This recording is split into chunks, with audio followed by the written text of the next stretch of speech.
Hello everyone and welcome to episode 198 of the Xbox Hall of Gamers podcast. We are back for 2026. This week I'm joined by Keo. Hello everybody. Char. Hi. And Cameron. Hello. Yeah, sure. As you can probably expect, we are going to do our Game of the Year chat. We've put together our top fives. And we're very, very excited to talk about them. And we've also got our overall top 10, which we're going to rank. We have not ranked it yet, but we did manage to narrow it down to 10 games. If you missed that, it was on our Patreon exclusive episode where we went through the games of the year that we played, debated about whether we should put them on the list or not, and had some very, very heartfelt discussions around just how much some of these games meant to us, and how hard it was to put them on the chopping block. But we managed it. And a good compromise leaves everyone angry, so we're all fucking furious. So Clarifier does not deserve top spot. Yeah, well, we can argue that when we get to that. Oh, really? I actually agree.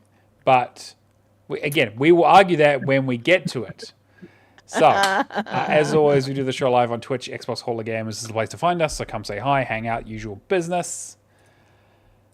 Now, we got some community questions that I wanted to get through first. Two wonderful community members, Reagan Stein and Professor Pluto, have asked a couple of questions for us. So I figured we'd start there. First one is, do you guys procrastinate while finishing a game? I do all the time when I have a general positive experience with a game, and I put off some of the grindy stuff for fear it'll ruin my opinion of the game, which is a good thought. I'm doing it right now with Anthem. I only need the collectibles for months, but I gave it so little drive to do them outside of the obvious impending deadline. I grinded out Warlander games instead of going back and doing the collectibles in a few hours. Yeah, that's an interesting point. I mean, most of the time, games we have don't have like deadlines outside of things leaving Game Pass. But I don't know. Do you guys procrastinate with your game playing, or finishing games, or working on stuff? Yes, it's called real life. Well, that's not procrastination. I mean, like having other things to do is different than going, I could play this. I definitely do this a lot. So much so that like people think I might have ADHD, but I don't think so. Well, you never know. But I think we did those practice tests and you didn't flag. Yeah, exactly right. So, but it is one of those things where sometimes I would be like, well, this is just like, I'm so not enthused about playing this game that I'm going to go do some chores or something that's actually completely like not even fun. So I definitely procrastinate games. I actually also sometimes have to trick myself into playing stuff or really try and get over that hump. But that might just be burnout and overexposure because I do play a lot. And it's just sometimes you get to the point where you're like, oh, I just don't want to play this anymore. I just, I can't bring myself to continue this game for whatever reason. Is it procrastination though? Because there's moments that I have with certain games that I know that, if I'm doing a difficult achievement, for example, okay, maybe I've given it a few attempts. I'm not in the best state of mind. Sure. I need to go and have a sleep or something and then come back home with fresh eyes. Yeah, I think there is definitely something to that, right? About like putting something down, walking away for a bit, come back to it later, and then, being refreshed and being like, cool, I can give this another try. My problem is that when I know something's coming up and I'm like, you know what? I'm just not right in the headspace to even attempt it right now. And most of the time it's fine, actually, because the thing is like, I just get like, I suck myself out. Because I'm like, one of the games that actually pops into my mind is one I just finished today was Sonic Shadow Generations. There's an achievement for like S ranking like every level, which again is not like overly difficult. And in the base game, it's actually really, really straightforward. But in the shadow portion, it's a lot more, or not a lot more difficult, but it's definitely more challenging. And I had like 3 levels left, and then I also needed to beat the final boss without taking any damage. And like I got to the boss, and I was just like, I just can't. I just want to do anything else but play this fucking bit because I know I'm just going to bash my head against this for at least an hour trying to get it done. And so that was last night. And then so I went back to it this morning and I finished it and I did it. But it was like I definitely had the thing where I was like, I just want to play anything else right now. Like I need. This is why I've actually gone to the strategy of installing a lot of different games and not just going whole hog on a single game for the most part. So I can kind of jump around a bit more, sort of give a bit of variety, trick myself into being like, okay, cool. if I don't want to make progress on this, then I'll go into a different lane and I'll do some. I'll work on like Eternal Strands or work on my backlog or something else. So I mean, I guess that's kind of procrastination because I just kind of feel like I'm just like I just don't really want to play this anymore. But I know that I have to get to it at the end. Which is funny because you usually stick with one game at a time, whereas I feel like I've taken your methodology this year and I'm just working on one sole thing. Yeah. Well, trying to, at least. Sure. Yeah, for sure. And I think there are games that definitely grab me in a way that just like I cannot put them down. And I'm just like I just will mainline them. And actually, I did play a game this week that is kind of in that vein. But there's definitely other games where I'm like when I'm less invested, when they're less story heavy or less compelling, and like the hook just doesn't grab me as much as one of the other games, or like I feel like I need to have like satellite games for me to jump to and make some progress on or work on or play with or whatever. Like Char and I are doing Marvel Cosmic Invasion at the moment. Like that's a really, really good one for us to just kind of jump on, do a level or two. Yep. Relatively like low commitment. Kyo, you got any thoughts? Well, my procrastination, yes. Well, I have a huge backlog of games that I played the multiplayer for and then stopped as soon as I stopped the multiplayer or co-op. So anything that involved anybody that wasn't anyone else, after that, I just stopped. Single player story, single playthrough, no difficulty achievements, no worries. Oh, I'll go back to this eventually. Sure, why not? So my procrastination is like the co-op. Sure, getting the stuff that you need other people out for, and then going, yeah, I can get back to this whenever I want. Exactly. Yeah. So I don't think lying to yourself is healthy. To be fair, though, if the game isn't grabbing you, right, like if so I mean, there's a bit of a balance, right? You need to give the game a chance to be like, okay, let's try this out. Yeah. But if you're not incentivized to really go through it, hard to blame yourself. Yeah. I mean, a good example was FBC Firebreak, though, right? Yeah. We played it all together, and I took an extra 2 months to even go back and just grind out that last couple of levels. So, there's so much stuff that, I mean, there is a handful of things that I can just do very, very easily. I'd have, like at least 80 games, 100 games that are probably just, easily knock them off the list. But it's just not happening. So, yeah, fair enough. Char, what about you? Perfect example of this was me having that one last achievement left to get all of the different little bits and pieces for Saints Row. Oh, that's right. Yeah, the challenges. Yeah. And I just was like, no, I don't want to do this. So I procrastinated. I think I procrastinated for a good year. Yeah, it was more than 6 months. Yeah, it was crazy. Yeah.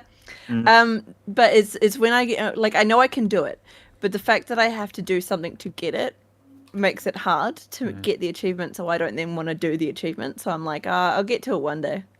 Shady Part of Me was another one of those. I've managed to finish it in less than a day, but I procrastinated going back to it for ages until I found out it was leaving. Yeah. And I was like, I have to do it now. So I had no choice. But having some sort of impetus to actually go back and play it is definitely helpful.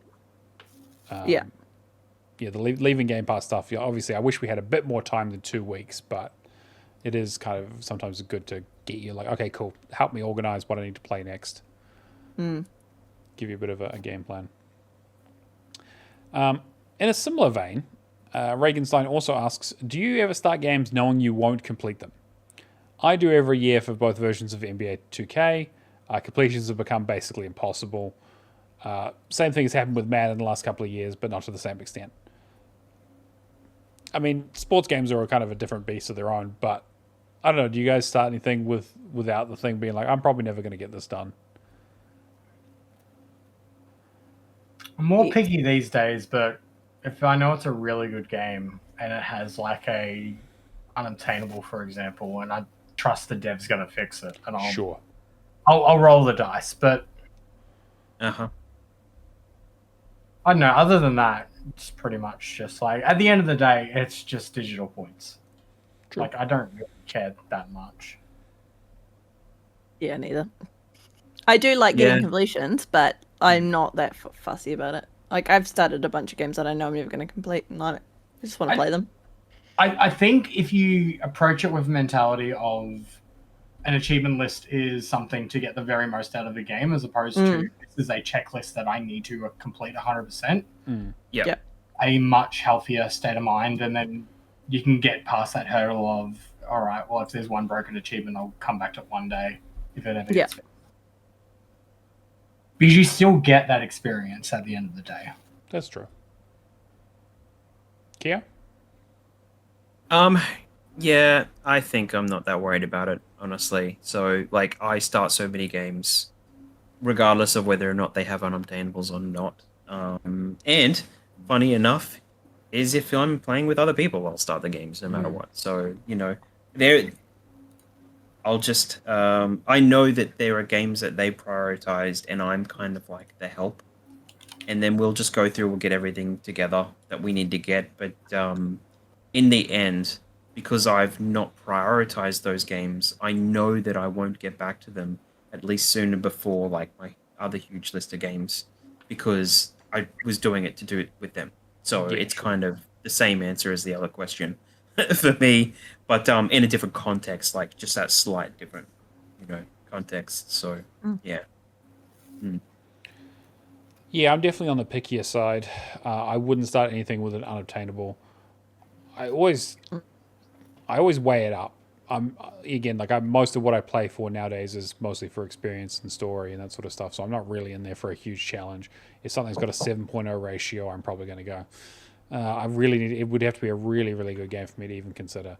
Having said that, ratios are often inflated and that sort of stuff, so it's not the end of the world, especially on Game Pass stuff. But I would make a game plan where I'm like, cool, here's what I need to be able to do to complete this game. Do I think I have the ability to do it? And doesn't need to be something that I can complete easily or something I can do straight away. But I definitely go in to every game with the intention of completing it. It doesn't always work out that way, obviously, because I don't have 100% completion. But that's the goal. And I definitely have been pretty good recently about completing stuff, especially in my unstarted backlog sort of category that I've been working on. But I totally get what you guys are saying, and I definitely have missed out on admittedly on some experiences because of that. I don't feel too bad about it, but there are definitely games that I wish I could kind of go back to, and I might still do at some stage, if I have more time or I have more dedication to it. But this is why people have alts. Yeah, exactly. That's the other bit too, right? Is that you can always play something on an alt if you really want to get the experience. Yeah. And Moonzom's just made the comment about DLC is what gets them on 100% games, because especially if you come out and you're just like, oh shit, now I've got to do that too, and I have to buy the DLC. Yeah. Yeah, actually, The Last Faith, which was the game I talked about, many weeks back, which was this sort of 2D blasphemous-esque Metroidvania, just had a surprise. Again, the game came out 3 years ago, and it just had a surprise DLC drop. They were just like, hey, here's a free DLC that we're releasing. We've added a boss rush mode and a wave-based survival mode thing and a new dungeon thing. I was like, cool, all the things I fucking hate. Great. It's and also we've added New Game Plus. Make sure you finish the entire game again. So I'm just like, okay, the game, I enjoyed the game quite a bit, but then I also played Blasphemous 2, right afterwards. I was like, okay, but Blasphemous is where it's at. So, I'm looking forward to maybe going back and playing it again, but I'm just like, fuck, this is yeah. If you're going to be adding stuff, it really should be stuff that's worth. I don't know. I don't want to be mean because it was free. It's free. So and there is a relatively substantial amount of content, but yeah, I don't know. We'll see. But free with more achievements. More free with more achievements. Yeah. Cod of Lamb's new DLC is going to be paid, but it's the entire game again. Yeah, exactly. Yeah. And it is. It's the entire game again. And I get it, right? I understand the idea of wanting to get people back in the driver's seat and get people re-engaging with your game, especially people who played it when it came out and then haven't touched it for a bit. But it's I picked up The Last Faith mid last year, so it's hasn't actually been that long. So I installed it and I played a little bit of the DLC and I was like, okay, I could do more of this, but also I could play some other stuff that's on my backlog. So I will keep it there and I will get to it, but I'm not in a huge rush. Yeah. But I'm totally with you, Moonzom. There's definitely DLC stuff that makes it more difficult to go back to occasionally. We also have a question here from Professor Pluto, Alex, who says, have you ever been closer to leaving the Xbox ecosystem than now? While lots of us are locked in because of achievements, I do think about leaving. Stores no longer selling Xboxes. EB Games doesn't even show Xbox in their promo emails anymore. Forced AI into everything that we don't want. We don't want it accompanying losing thousands of jobs year after year. Doubling of Game Pass pricing with no additional benefits. No, Ubisoft Plus is not an additional benefit. It's not even Ubisoft Plus. It's the lower tier as well. Morons leaving Microsoft trending, killing Halo. I could go on. It's got me thinking philosophically that we may be at the worst point of the Xbox life. And if they haven't done enough to get us to leave, what do you think they would have to do? Which is a bit of a fucking downer question, but I think remove Game Pass. Oh yeah, thanks, Alex. Go touch grass. Yeah, but that would be the only thing for me is remove Game Pass. If you remove Game Pass, then I would be like, well, I've got nothing to play. But like, I've got so many games that I can play because I didn't play for such a long time that I'm fine. I'm not bothered by this at all. I'm quite comfortable. I mean, just to play devil's advocate here. Yes. If I was a PlayStation. If I was a PlayStation man. Like, where the hell are all my games? Yeah. Yeah. I look. I get the. Can we like break this into multiple bits? Sure. Yeah. Sure. So yeah, we're locked in because of achievements. I think we're pretty much all in the same with that. Yeah. Stores no longer selling Xboxes and EB Games. I mean, we've been talking about this for years. Yeah, retail has been on the way EB Games is out. Yeah, and that's the thing. Like EB Games, all of the stores are closing in New Zealand. So like that's one massive chain of stores that we're just not going to have anymore in New Zealand. We will be able to shop on the Australian website and get things shipped to New Zealand. But like, it's interesting that I don't look at the advertising in the emails. I don't look at their emails ever because there's just so many of them. So if I go in and I want to buy an Xbox, I would go into the store or look at their website. Yeah. Right. But also, I think the website, like, before they were shutting down, I would occasionally check out the website, and the website, like, you'd have like Switch 2, Xbox. Figurines and shit. Oh, sorry. It would be like Switch 2, PS5, figurines, accessories, and then you'd have to find a drop down for Xbox because Xbox is on the way out, and it was always on the way out. You know, like when you walk into a game store, Xbox always has the smallest section. It was getting smaller and smaller and smaller, and obviously EB was maybe not the best example considering for those who don't know, EB Games is owned by GameStop, and they're going out of business here in New Zealand and probably in Australia in a few years at the rate they're going, apparently. I don't know. Yeah, they're closing 10 stores in Australia at the moment, but they are committed to keep Australian stores open. There's just 10 that are closing in the same timeline as all of the New Zealand stores. And even the New Zealand stores, there is only actually like 10 stores of the, I think they had 38 or something like that. There's 10 left after last Thursday that will remain open until the 31st next Saturday. Yeah, most of them got rid of all their stock already immediately. Yeah. Yeah, and also GameStop has closed a shitload of stores across the US as well this year as well. Like, this is just in line with what they are doing as a business. Yeah. I mean, ANZ's held out the longest. Like, the European division closed like years ago. I'm really surprised. Australia's only realistically still operating the stores because of Pokemon cards. Yeah. Yeah. That's where most of their profit comes from. And like, you log in, I just logged into EB now. It's not even Switch 2 and PS5 at the very top. It's like the first banner is just Pokemon cards. Yeah. Yeah, that's crazy. Which does not surprise me in the slightest. Like, yeah. But like, you still got small tabs for the games, but I very there's much no market.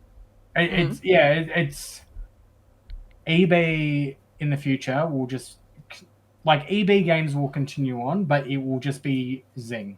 It will be Zing operating as eBay games, or it'll be a web-based store. It'll go the same as like Dick Smith kind of thing. You know what I mean? It'll go to like it'll be an online store only. I can see that happening because they are opening the online Australian store to New Zealanders. So that wouldn't make Which sense. apparently the infrastructure's been there the entire time. For it They've to just happen. never had it on. Well, New Zealand had its own distribution center as well. To be fair, Yeah. for Phoebe. So that is the thing. They used to have like admin staff and offices over here too, Yeah. but they got laid off like 6 months ago. So Yeah. yeah, but I know what you mean, but it definitely does seem like Xbox is broadening, and we've talked about like how now that they've got multi-plat and that they're even the Xbox Direct stuff that we'll talk about after this. Yeah. Like so much of that was like also coming to PS5, also coming to PC. They're moving away from consoles. That's, Well, and that's why that's why this promise of a next gen console for me is a very strange one, because I'm like, what is that even going to look like? To Professor Plutter's point, like, what does it take to get you out of the ecosystem? I mean, I don't know. Like at this stage, like I'm pretty locked in. There's not really a good reason for me to move across. I don't buy unless that. you stop getting games. Yeah, It's exactly. Like if things just stop coming to Xbox. Yeah. It's like the previous generation point, though, that like most people have their digital libraries now. Like, why would I?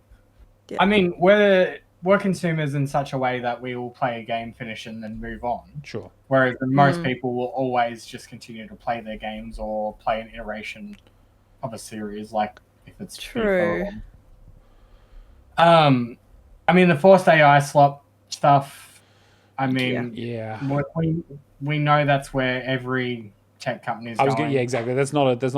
Obviously, Microsoft is very heavily leveraged into that, but that's going to be every. It's not even a tech company thing. It's all companies, because even my workplace, which is public service, they're just going full ham. We need AI. We need to bring it in as quickly as possible, without thinking about the consequences of the fact that could actually have massive impacts on our privacy and our security of our documents and basically anything that could be visible by AI.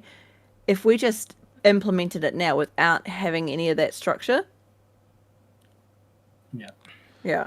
But it's like everyone wants to just bring it in, because if they don't, they're going to fall behind. That's the thinking. That's the whole thought pattern is, if I don't do it now, if I don't use AI now, I'm going to fall behind the rest of the market, because they're all going to do it.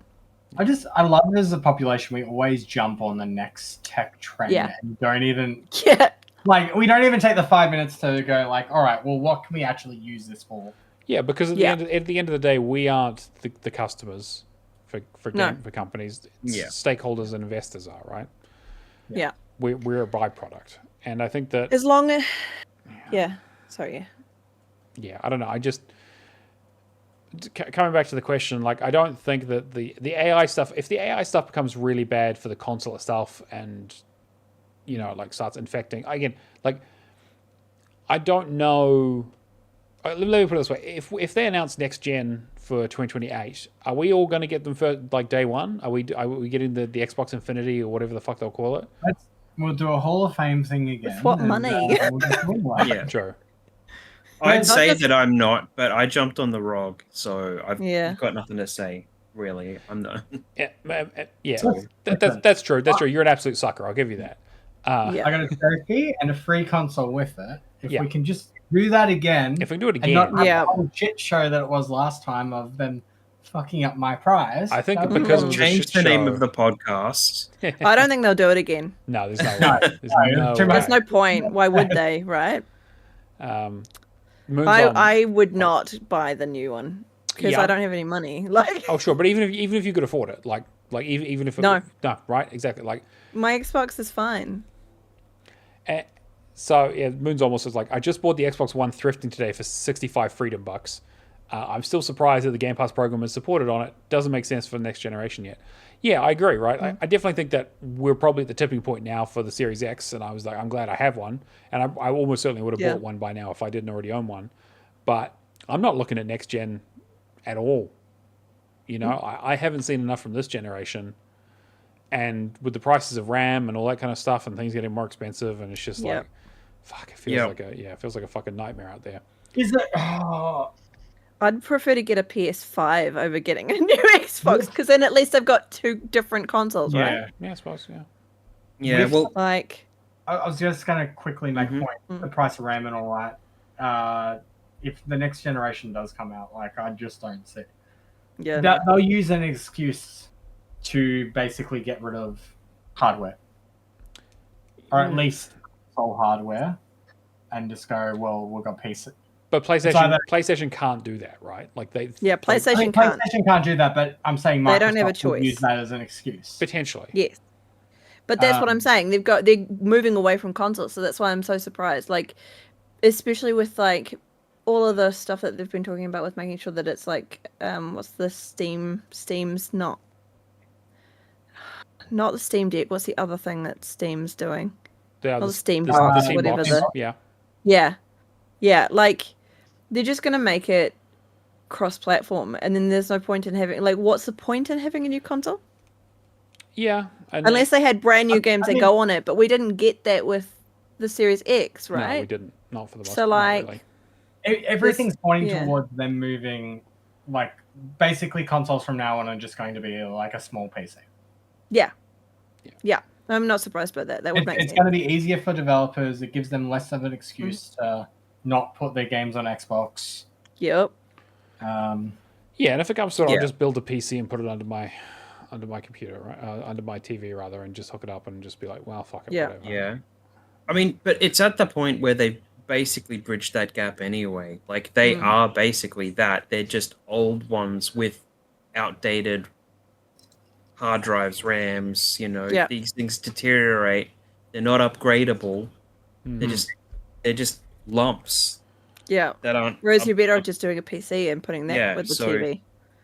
So when there are so many other ways to go about it, then like, are consoles really the sustainable thing? Probably not, really. Yeah. So yeah. Moonzon brings up the idea of a streaming box. Yeah, I definitely think that there's a market for that, and they've kind of undercut that already by being like, let's just put the tech into the TV. Not even you don't even need the stream box for it. But I think that we're not yet at the stage where the infrastructure is ready, and we've been talking about this for years, right? Of like having the infrastructure ready for streaming to be the first thing for Xbox as opposed to a supporting service. And it's not yet. It's not even even in New Zealand where like we finally got a data center and we got decent internet speeds. Still terrible. It's still terrible, yeah, and the ping is awful. It's still the worst. Yeah. So I still don't think we're quite at that digital future yet, but we'll get there, I'm sure. The sort of cloud streaming stuff. Yeah. Well, they're only now just rolling Game Pass out onto other branded TVs that aren't Samsung. Yeah, true. Yeah, exactly. I don't know if it's LG or Hisense or something. LG, I think it was. Yeah. Yeah, LG. So they're only just getting it into a platform that's not. Yeah. So. And they're not even like Google orientated. They're actually their own like OS overlay with the, they're Android obviously, but they don't have like Google as the front end. It's the LG software with Samsung attached, software. Yeah. It's not just a blanket Android piece. So. Yeah, but in terms of like leaving the ecosystem. Like, are any of us thinking about like jumping ship because of all this? Nope. I mean, if I was to jump ship, it would just be the PC. Like, and that's the long-term play anyway. Yeah. Yeah. That's where the biggest market is. That's where the cheapest games are. Yeah. I mean, to me now it goes back to the point. Like, it's more about Game Pass. It's more about having access to a digital collection of games. Mm-hmm. Yeah. Being able to still access that over time. I don't see myself getting rid of my Series X or my Xbox 360 and my Xbox One, but at the same time, I'm not. Unless Hall of Fame or something else comes out where we've got a chance to win one, I'm not rushing anymore. I can understand that, and I think that's kind of in the same boat. And like, I have a PC, and I use it mostly for this, but mostly Alison uses it for her stuff. I just don't see us getting, like, we haven't made that generational jump from like the 360 to the Xbox One where we need to buy it to get the exclusives and that kind of stuff. Yeah, but I think we're beyond that, right? And like, a lot of it was we had to wait for them to acquire all the studios, and then we had to wait for them to develop all the games, and then COVID hit, And now it's like, well, actually, we don't do exclusives anymore. We're now basically a third-party developer that happens to have a console if you want one, but you can play our stuff on the PlayStation Store or on the PC, which I think is fine. Like that's the direction Xbox has decided to go in, but it also means that there's not really an incentive for me to buy a new console. And if I do buy one, maybe they make a Dreamcast. Well, there we go. Well, that's what I'm saying is they have made a Dreamcast. This generation is Microsoft's Dreamcast. Next generation is the Dreamcast console. We just go, well, it's not going to sell anyway. We just go all out on it. Yeah, that's what I'm saying. All the bells and whistles. It's the Homer Simpson car. Oh my god! Yeah. How much did this cost me? That's true. I mean, he has other points too, like doubling Game Pass pricing with no additional benefit. I'm a little bit skeptical with that because I do think Game Pass was such a good deal for so long. I'm not happy about the price increase, but I do understand it. Yeah, as a consumer, it's like, yeah, it sucks, but is it still cheaper than buying a game outright? It's still cheaper. Yeah.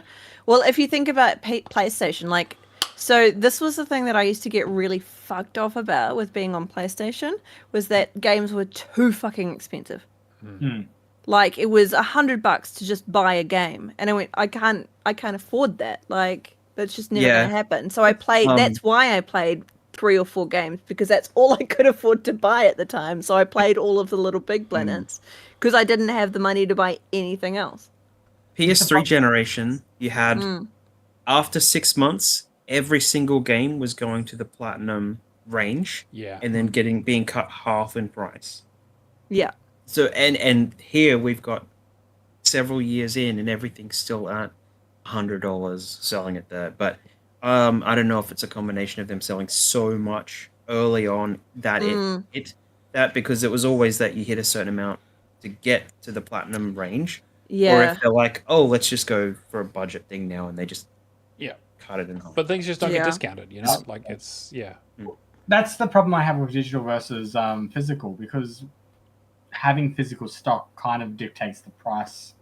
Unless you Nintendo. And that's why I kind of want best of both. Yeah. But Paul says, it's so expensive that a modded PlayStation is a must. Yeah, I get it, right? Like this is like piracy is often a price and service thing, right? People just can't afford to these things That's why I had emulators on my PC for such a long time. If piracy is good for AI, then I mean, piracy for me back in the day was also always about getting access to stuff as opposed to affordability. Sure. Yeah. I mean, I'm at a stage now where I'm like, if we can't afford it and all that, then it's whatever. Whereas when you're region locked, it presents more of an issue. Yeah. Yeah. Hey, just because I live in this part of the world doesn't mean I shouldn't be able to access this TV show or whatever. Yeah, that's fair. Yeah. All right. I definitely think it's an interesting question because we haven't really done like a state of the nation for a long time. We on the back in the day. God, don't talk to me about state of the nation. We used to do a lot of stuff around like where we are with achievements and how we feel about them and how the lists have been and that sort of stuff and how Xbox have been doing. But it's been a very transitionary year for Xbox over the last year. Like it's been pretty insane. That is true. That was the other news story I didn't add in. Apparently, Leaker said that there's another achievement overhaul coming. I'll fucking believe it when I see it. This is like, how many times have they said that though? Like, I think Half-Life 3 is more likely at this point. I mean, given the Steam box and all that, that's probably a pretty good bet. Last thing I want to touch on, him saying that killing off Halo. Yeah. We're getting a remake. Halo's not dead, but it's fine. It's got at least another 10 years.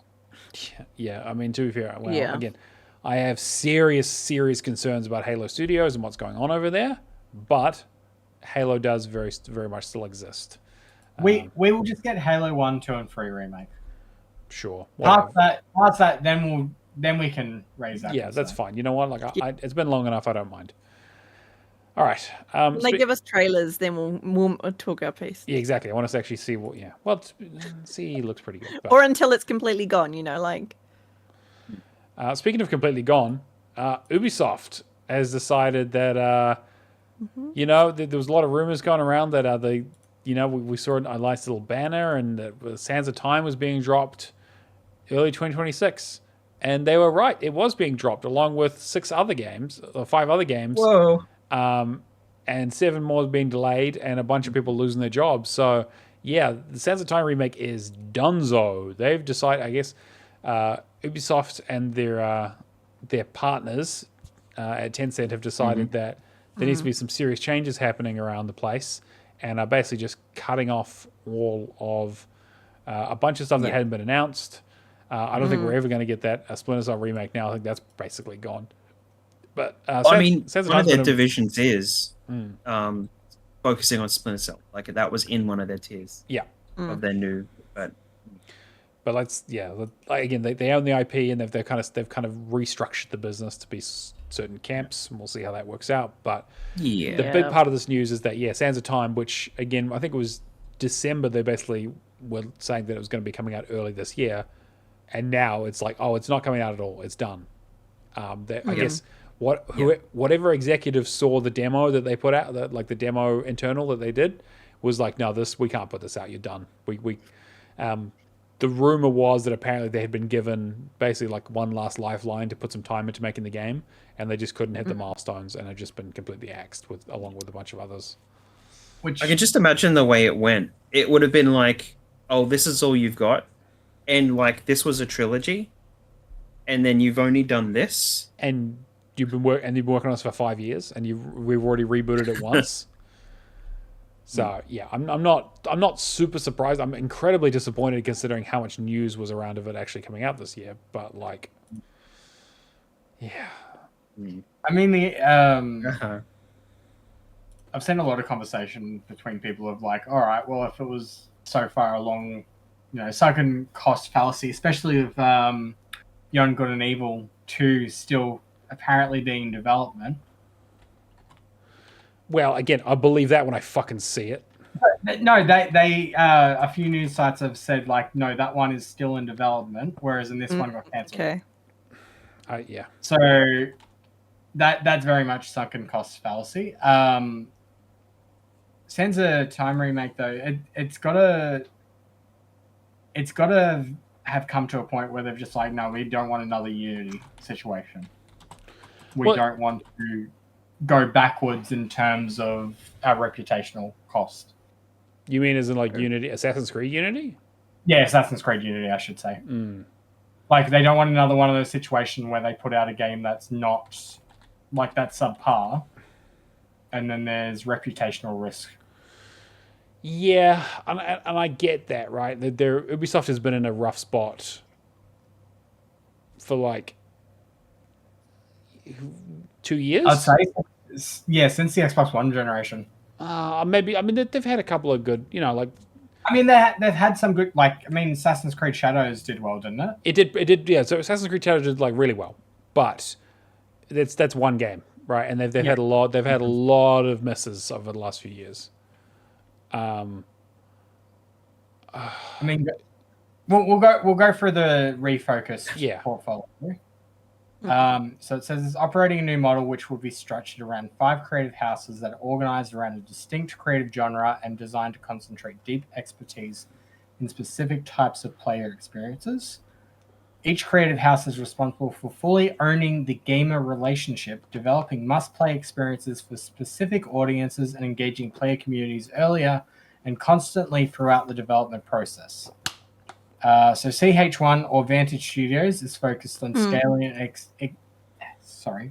and extending Ubisoft's largest and most established franchises to turn them into annual billionaire brands, which is brands like Assassin's Creed, Far Cry, and Rainbow Six.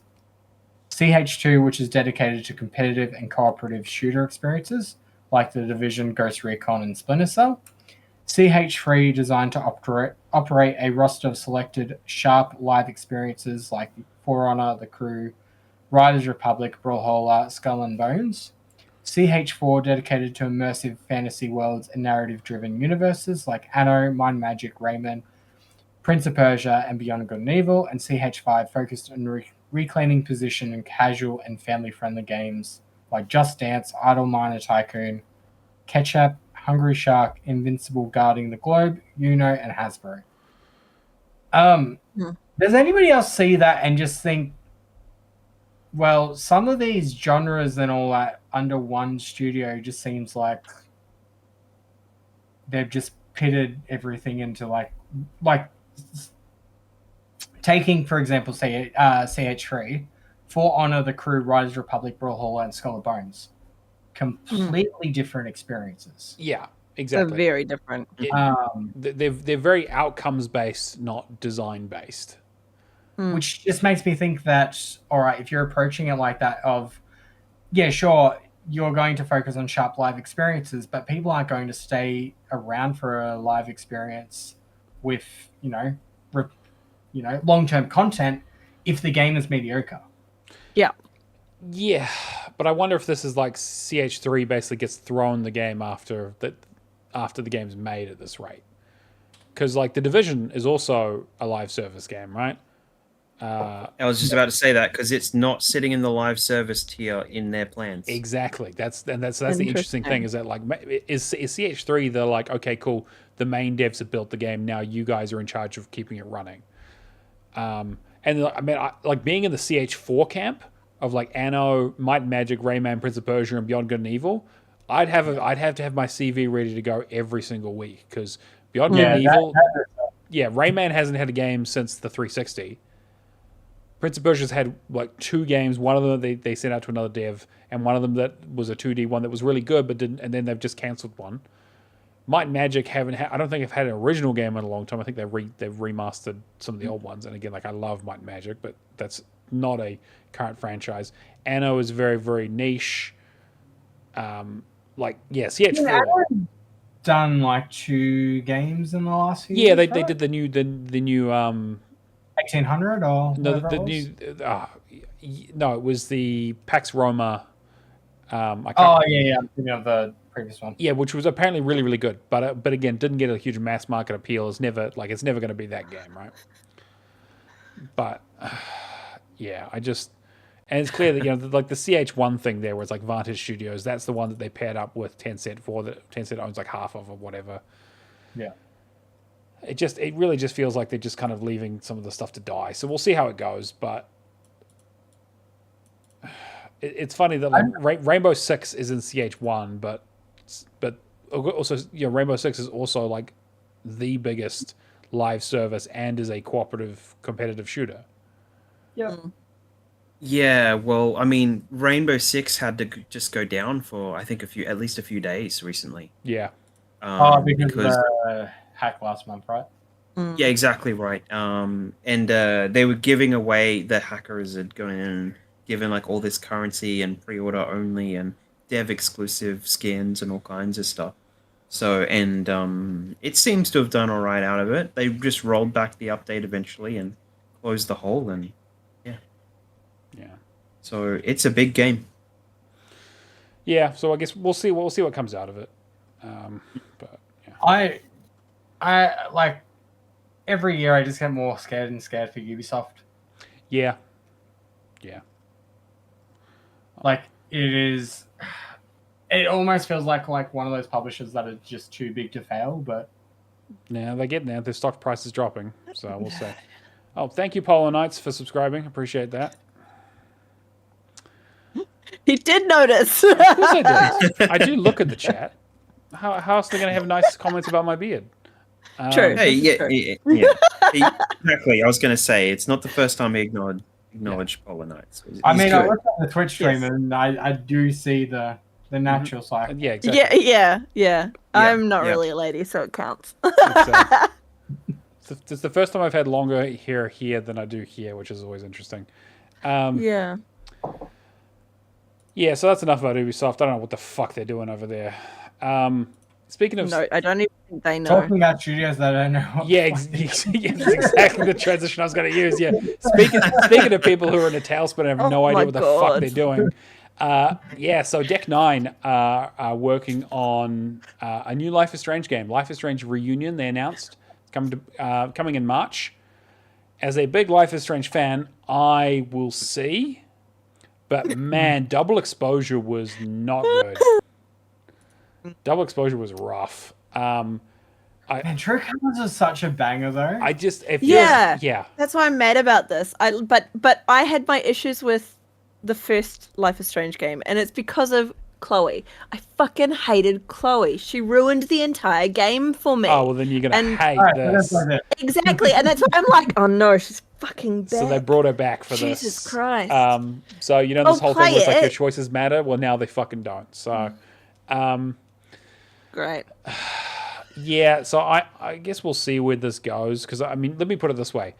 Double Exposure, and I talked about this for like Game of the Year chat, like 2024 or whatever it was when Double Exposure came out. And I basically just was like,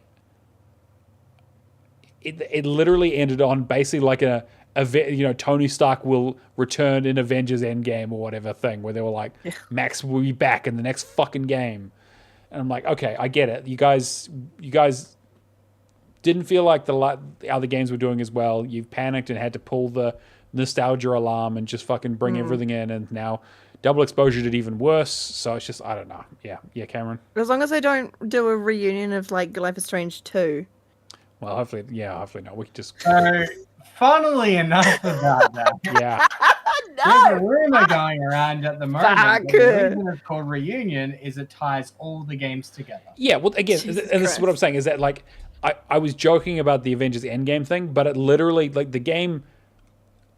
I don't want to spoil Double Exposure, right? Because obviously people... Every other series together. Yes, the game basically almost ended about being like, I'm going to go around and start the Avengers initiative of people with powers. Yeah. And, like... I get it. So we'll see. But, like... And, like, I'm not opposed to that as an idea... But I don't think the writing staff for these guys can pull it off in a way that I think is going to be good.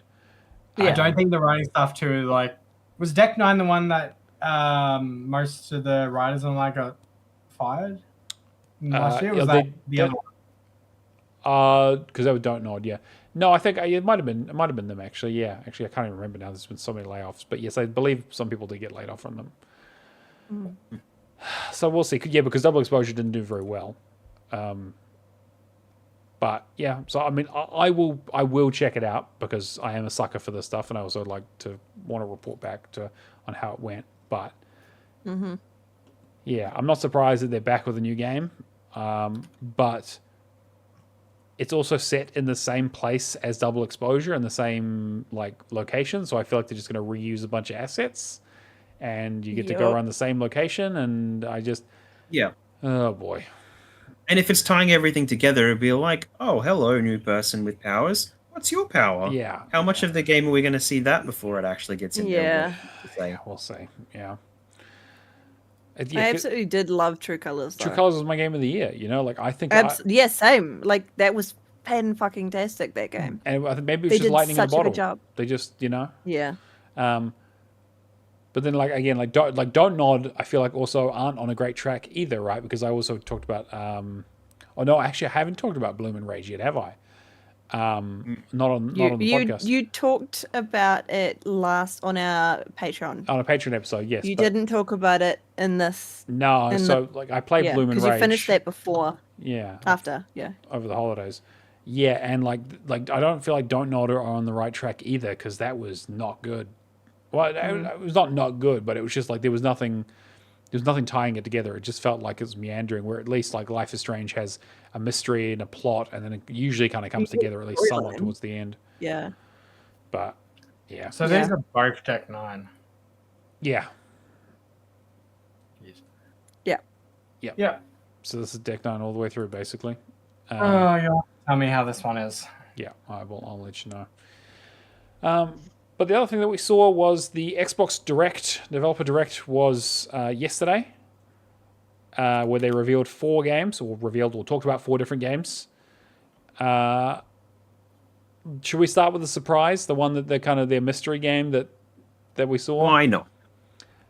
So this is Kiln. what's one of the projects that Double Fine's been working along with Keeper and a few other smaller projects that they've been going on with, which is all about pottery. And so the idea is that you make your own pottery character. You're a spirit inhabiting whatever you create, and then you go beat the shit out of other pots and teacups and other bits of ceramics. It looks fucking hilarious and cute and adorable. Not really my kind of game.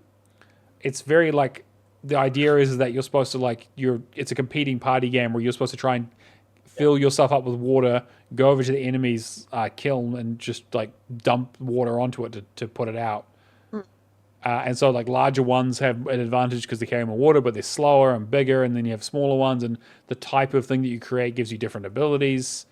It looks really, really creative and interesting. And apparently this was part of their like internal game jam. They do a thing where, is it what they call like Amnesiac Fortnights or something? Amnesia Fortnite, where they forget about any other game in development and just focus on game jam for like 2 weeks. Which I think is a great idea.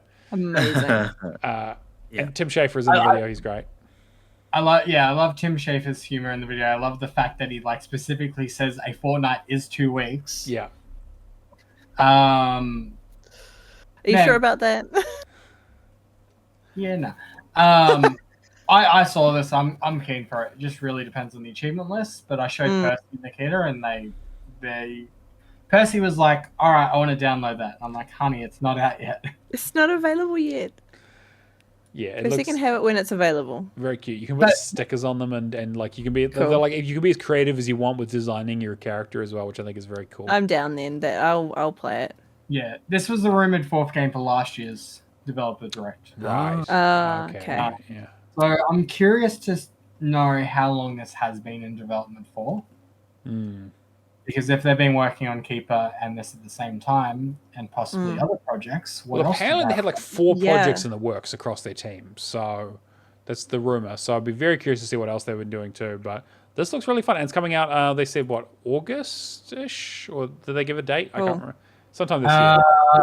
Is there a date on They there? did the great thing of seasonal stuff where they just go, "All right, it's coming out." What was it? Summer? Later this year. Oh, was it later this year? It wasn't. Yeah, Killed is due for release later this year. Yeah. Okay. Sure. There was like one actual release date out of all the games shown. Yeah. I was leaked previously. Yes. Yeah. Yep. Actually, Just because I was curious too, Double Fine is 105 employees. yeah, they're pretty I mean, not a huge team, but they are like a pretty substantial team nowadays. Like, But it makes sense them being part of Xbox Studios and developing like a few. I don't want to say like kid focused, but like kid friendly kind of titles for Game Pass. yeah. Yeah. Yeah. Exactly. But like I loved Keeper, so if it's on the same vibes, I love Double Fine. Yeah, me too. Like They can do no wrong in my eyes. I also like that they've talked about how some of the other stuff they've done for this Amnesia Fortnite thing have made other games like Costume Quest and Stacking, apparently. Which I was like, oh yeah, fuck, I love both of those games too. Yeah. Yeah, I remember when Double Fine just used like to make interesting little arcade games. Because like Costume Quest 1 and 2, Stacking, what else am I forgetting? Obviously Brutal Legend. I love Brutal Legend. People need to really watch the Psychonauts 2 documentary. Yeah, the Yeah. dev, the dev, that is so interesting. Oh my god, yes. Yeah. Like Psychonauts outside of 2 it, was they an do amazing game too. Day of the Devs, that Yeah. kind of stuff as Yeah, well. Double Fine just has such a great community around them. Oh yeah, remember they were involved in Headlander as well, weren't they? That was an interesting one. Is that published though, or Yeah, well, I can't remember exactly because it wasn't. Because I thought Adult Swim published that. It was like one of the few ones they didn't publish themselves. Or something. I remember something about it. Because people don't usually bring it up when they talk about the Double Fine games. Kiln Keeper, Psychonauts 2, Rad, 2019. Rad, yeah. It had Unobtainable, someone played it. Headlander was Adult Swim Games, you're right. Massive Chalice, which was Games Oh Gold. yeah, Massive Chalice, yeah. Yeah, they do a lot of interesting creative Very stuff. Oh, they published Knights and Bikes. That was on Game That's Pass. what, okay, Nights and Bucks, yeah, okay, yeah. Oh, Knights and Bikes, yeah, that was good. adorable. And Gang Beasts Gang until May Oh, 2020. yeah, cool, yeah. Yeah, that makes sense now. Gang Beasts was what this reminded me the most of. King Beasts is so yeah, it definitely stupid. has that kind of energy to it. Such a stupid Fucking game. waving arms. Just, oh my god, it's just yeah. But yes, speaking of leaked release dates, Forza Horizon 6. Yeah. Sorry, yes, Cameron. There is an actual Ninja Fortnite 2012 game Really? on Windows. Wait, Yeah, which is just a bunch of prototypes. Oh, okay, interesting. Okay, cool. Yeah, so Forza Horizon 6, we got our release date confirmed coming out this year, May 15th, so not that far away. Or May 19th, May 15th for the premium edition, but coming to Game Pass, all that sort of stuff. Showed off, yep, it's in Japan, it's everything we expected. All the stuff that we feel like we probably should have seen a bit earlier than this. May does not really feel like that far away, but it looks good. Okay, being the main Forza Horizon person on the podcast, yeah. I didn't know how they were going to top it. Mm-hmm. But apparently, if you just build roads upwards, that covers it. That's But what we're doing now. wasn't that Hot Wheels? Huh? Wasn't that Hot yeah, Wheels? the Hot Wheels. How it is Right. loop to loop, yeah. I would say this game, the only thing they could really do was increase accessibility options, and that accessibility showcase that they did, part of this developer direct, was pretty damn cool. Cool. I mean, I don't think there's anywhere else you can really take Forza Horizon. Unless you just IP type, like ending it with the. Me and Nikita watched this as we were going, and then it's like ending with the big Transformer foot or whatever it was. Mm-hmm. The Gundam and we just foot, we turn to each other and we do the that's not Godzilla. Yeah. Wow. Yeah, it's legally not trademarked. It is not trademarked. Yeah. Well, to be fair, they have trademark cars in the game, so I'm sure they'll work out. Yeah, something, true. But Morris, they could buy it. They could license it. It's fine. 550 cars, I think. Yeah, it's the most amount of cars at launch they've ever had. The biggest urban area, which is the thing I'm most excited about because I like the street racing stuff more than the kind of stuff. It's announcement 5 coming out later this year as well. Yep. As part of it. Yep. So interesting that they're not doing them at the same time. They're kind of staggering it a little bit. So there's like timed exclusivity for Xbox. Yeah. So which is pretty cool. I wonder if that's more of a hey, we were this far in development of this game that. Maybe the studio that they're getting to port it. Yeah, just need time. Possibly. Whereas the Fable is day and date. Yeah, it's a good point. Moonzom says just blast Tokyo Drift and you're golden. Yeah, exactly right. Like there's so much for them to lean into in the car culture of Japan that I think that this game is going to ooze style in a way that I think is going to be really, really cool. Yeah. Whereas I don't know, it's one of the car cultures are really interesting things to kind of lean into.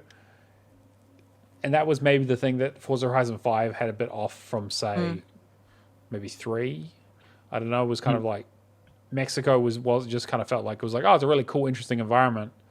But I felt like 4 was better. Like that's 4 what I didn't play 4, but yeah. I liked 4 better than 5. Yeah. Like 5, everybody's just like, oh, it's a 9.5, it's a 10 out of 10 kind of game. Yeah. And it's like, it feels like it was a step backwards for me personally. I mean, 5 of the season stuff, you get to winter and you're like, all right, I'll play next week. Yeah, fair. 5 times bigger than anything else they made too. Yeah, well, let's see. This is not going to be like a day one for me. I'm definitely going to source a lot of opinions before I play this, but even though I did it under duress, I did enjoy Forza Horizon 5 a lot. It was a very, very good game. You only had an issue with one part of it. So. Yeah, well, the problem is that one part is also almost certainly going to be in this one. So. Mm-hmm. Absolutely, but you've had enough practice now. Oof, I have enough torture. Eliminated fine. What they say, one must imagine Sisyphus happy, but I don't even think I got to that stage. I just kept seeing the fucking boulder roll down the hill every time. And if you don't get that reference, read a fucking book. Careful, Icarus. All right, now. Wow. Playground Games also talked about Speaking they finally showed off like a substantial developer-led kind of thing around what's happening with Fable. They've been dancing around it for years. It's been radio silence, doing a couple of the same trailer things every year, and suddenly now they're like, okay, cool. Here's what the fucking game is. It's an open world. It has a bunch of British humor. Morality is now no longer you're good or evil. You just have traits, which I think is such a smart take for them to do. Like, fuck, this looks good. This looks so good. This is probably my most anticipated game now. Yeah, I don't know. I rave about Playground being a great studio for Forza, but fuck, this looks incredible. Yeah, This is a day one for me. yeah. Kia, what about And I you? don't play games day one. This is a day one for me. I don't play I've Happy been Wheels. wanting this for such a long time. What do you think, Kia? Yeah. Everything that we loved about Fable, like from playing the previous games, we saw in this coming back. Even a couple of the lines that were in the old games came back, and I'm like, it's like they said it. They said They it did kind the of thing, Leonardo It's like kinda pointing thing. You were like, oh, that's from the Yeah. thing. and like the people that know it's gonna bring back some joy. I think. Yeah. There was some blink and you miss it parts of the showcase as well. Like is it the what is it? The big bad wolf out of Shrek with the nightgown and all that? Oh, I didn't see that. That's really funny. Was Cool. in front of the building where it was them, like it was paused for a second. The shop was, can't remember the name of finer toys for finer children or Right. something like that. And it was so just the funny. big bad wolf in the fucking dressing gown. Amazing. I'm super looking forward to this. It looks. I really hope it's good. Like it doesn't have to Yeah. be a 10 out of 10 game for me. No. It's been so Yeah. long since we've had a Fable game, and you know, like throughout the developer direct, they were talking about like how like they built the team from the ground up of people who were Fable fans and understood the thing. I was like, yeah, because it's taken so long. Like, what the original Fable came out, 2002. Like most of the people who Yeah, played that hang game are now in their 30s and 40s. Yeah. Like they are the game developers. So I played it on PC Yeah. because I was an OG PC player when I first started. Yeah, me too, actually. Although my PC Yeah. ran it terribly. Moonzob says, I'm hoping for a 10, but I'll settle for a 6. I mean, maybe not quite that low, but I'm with you. I'll take a solid 7 or an 8. I I think how they did this developer direct too was pretty smart because it felt like every bit of gameplay in that was shown was in direct comparison to every criticism that's come out in the previous two trailers. So a lot of comments where it was that female lead is a little bit ugly and we don't like her, whereas then they showed off the character creator and all that. And I wonder how much of that was that delay was due to stuff like that. I don't know. I mean, they said character heads, right? I don't know how much customization is actually going to be in the character creator. I think they talked about it because they want to make sure that people realize you don't have to play as a woman because for some fucked up reason, people get really up in arms about that kind of stuff. But, yeah, I don't know. Original Fable came out in 2004, by the way. 2004, thank you. Yeah.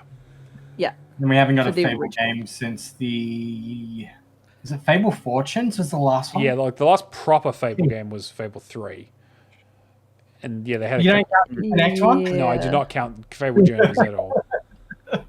Fucking on rails shooter piece of shit game. Because we've got you've got Fable, The Last Chapters, Fable 2, Fable 2 pub games, Yep. Fable 3, Fable Coin Golf, Fable Heroes, Fable The Journey, Fable Anniversary, Fable Fortune is 2017.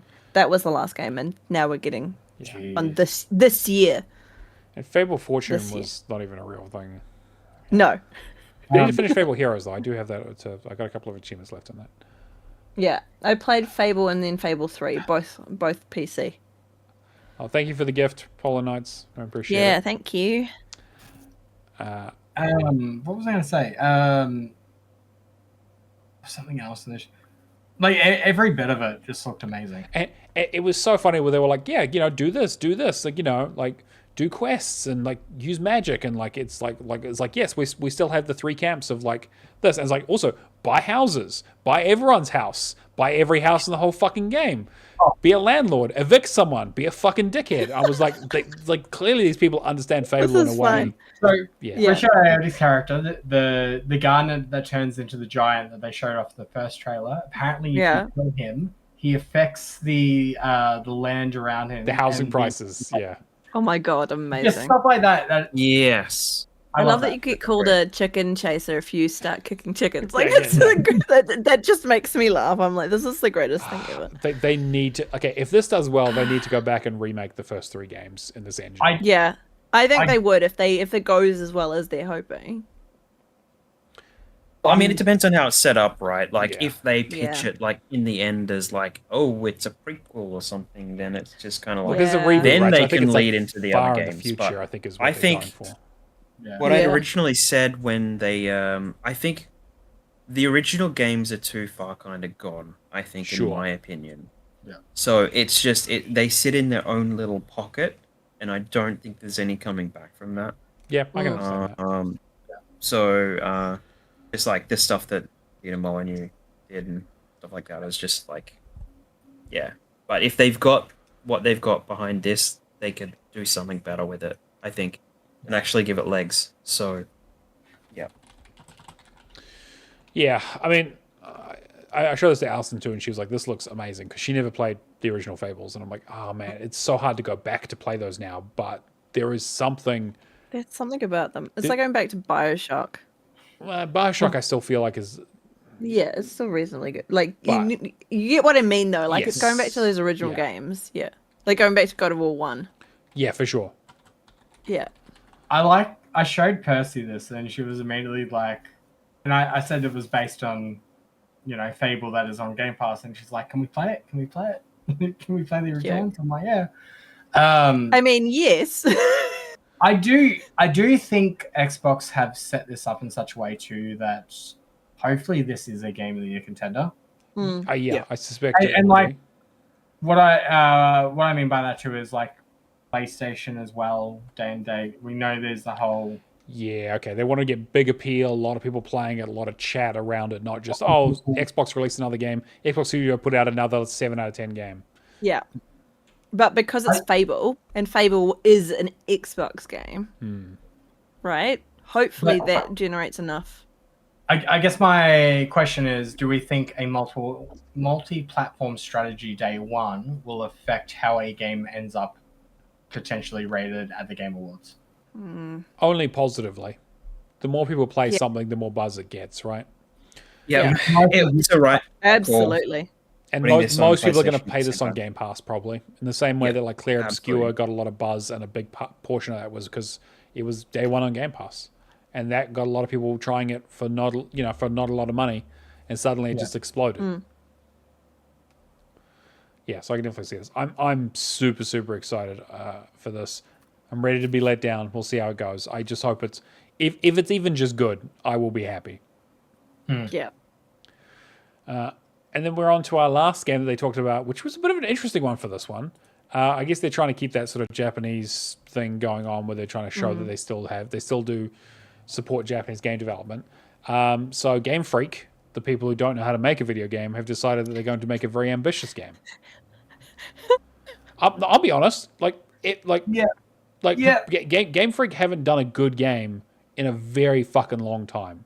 They've been like resting on the Pokemon. I mean, to be fair, if I made the biggest multimedia franchise thing of all time and just raked in billions a year from it, yeah, I'd rest on my fucking laurels all goddamn day. Yeah. Yeah.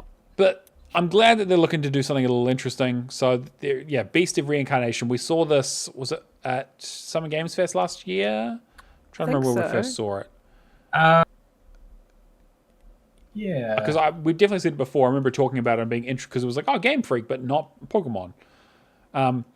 They also, like, if you watch them talk, the developers, again, it's like a developer talk through of this. Like, they mentioned Pokemon like 5 different times in this fucking thing. I'm like, take a drink, take a shot, take a shot. Yeah. They're like, yeah, Pokemon. We want to do something different than Pokemon. We're the guys who made Pokemon. Don't worry about it. It was a very cringe interview. Yeah, I'm wondering how much of that is translation and how much. I know. But it took me out of the moment quite a bit. Like I'm really interested in this story. Mm-hmm. I do think it comes across as a good game. I could not work like it looks better than it did last time, but God, that first footage that they showed. That first footage looked rough. Yeah. And even this time, you could like I usually get lost in how the game, like how it looks as if I would be playing it, right? Sure. I don't usually notice that, like how choppy something is and all that. We're past it. This one just immediately took me out of it. I really hope they can, like, there's something going on with the visual identity of it that I'm just like, I don't know if it's they need more frames or something. I was, you know what I mean? Yeah,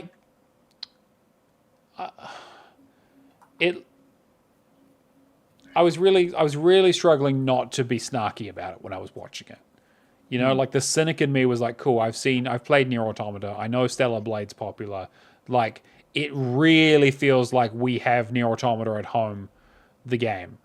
Where it's like, yeah, like we have robots and they went bad and we have to fight them and it's 2,000 years in the future and you're an outcast and you can communicate with trees and stuff. And so there's a whole nature thing going on. Like, I think it's interesting. But there was one point in the trailer where it did the whole Avatar thing where the grass went into her ponytail. Yeah, she has like a thing, like the Navi thing, Mm. And so she can communicate with the plants that way and control them. And like, I think it looks really interesting from a visual perspective.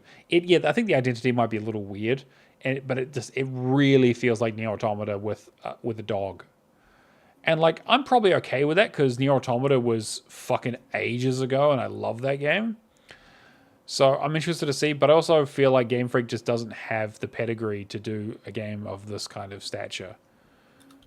So I'm wondering if this is going to be more of a AA style game, and actually it's actually going to be quite short or relatively simple or quite repetitive and maybe not quite as big open world as we're kind of expecting. I don't know. And like, again, not necessarily everything needs to be that way, but like, if you're going to be on a developer direct Xbox showcase showing one of 4 games that Xbox is supporting, you kind of expect a certain caliber of game for the most part, but we'll see. Yeah. Okay. Well, most of those people that were showing off in the presentation, they were all young people anyway, so they aren't the pedigree, you know. Well, we'll see. I mean, you know. Yeah. I couldn't say they aren't, but you know. Yeah, sure. I like that I went to look up the game just to grab any like other news details about it, and the first thing I found was Beast of Reincarnation game director says Game Freak's primary focus is on gameplay experience rather than visual fidelity. Which is fine. Like, that's okay. Like, it's okay, but like, I want to be immersed in an experience. I don't want to be taken out of it due to how it works. I'm very much gameplay first focused kind of person, but there needs to be that level of visual fidelity that I don't get taken out. Sure. You know what I mean? I get you, but also, you know, we're on the other hand being like, games should be cheaper, development should be shorter. Like, there's always going to have to be sacrifices. And like, I feel like this is a smaller game than what we're thinking. You know, that I think this is a similar situation to where we saw like High on Life, and we were like, oh, this is like looks surprisingly good and deep and interesting and like quite funny. And then it was like, yeah, it's like a 10 to 15 hour single player, like mostly linear game with some little bit of open world exploration stuff. I was like, cool, totally fine with that. And I feel like this might be in that same camp. It's coming to Game Pass too, right? Day one. So that's the interesting bit too. Yeah. So definitely worth it.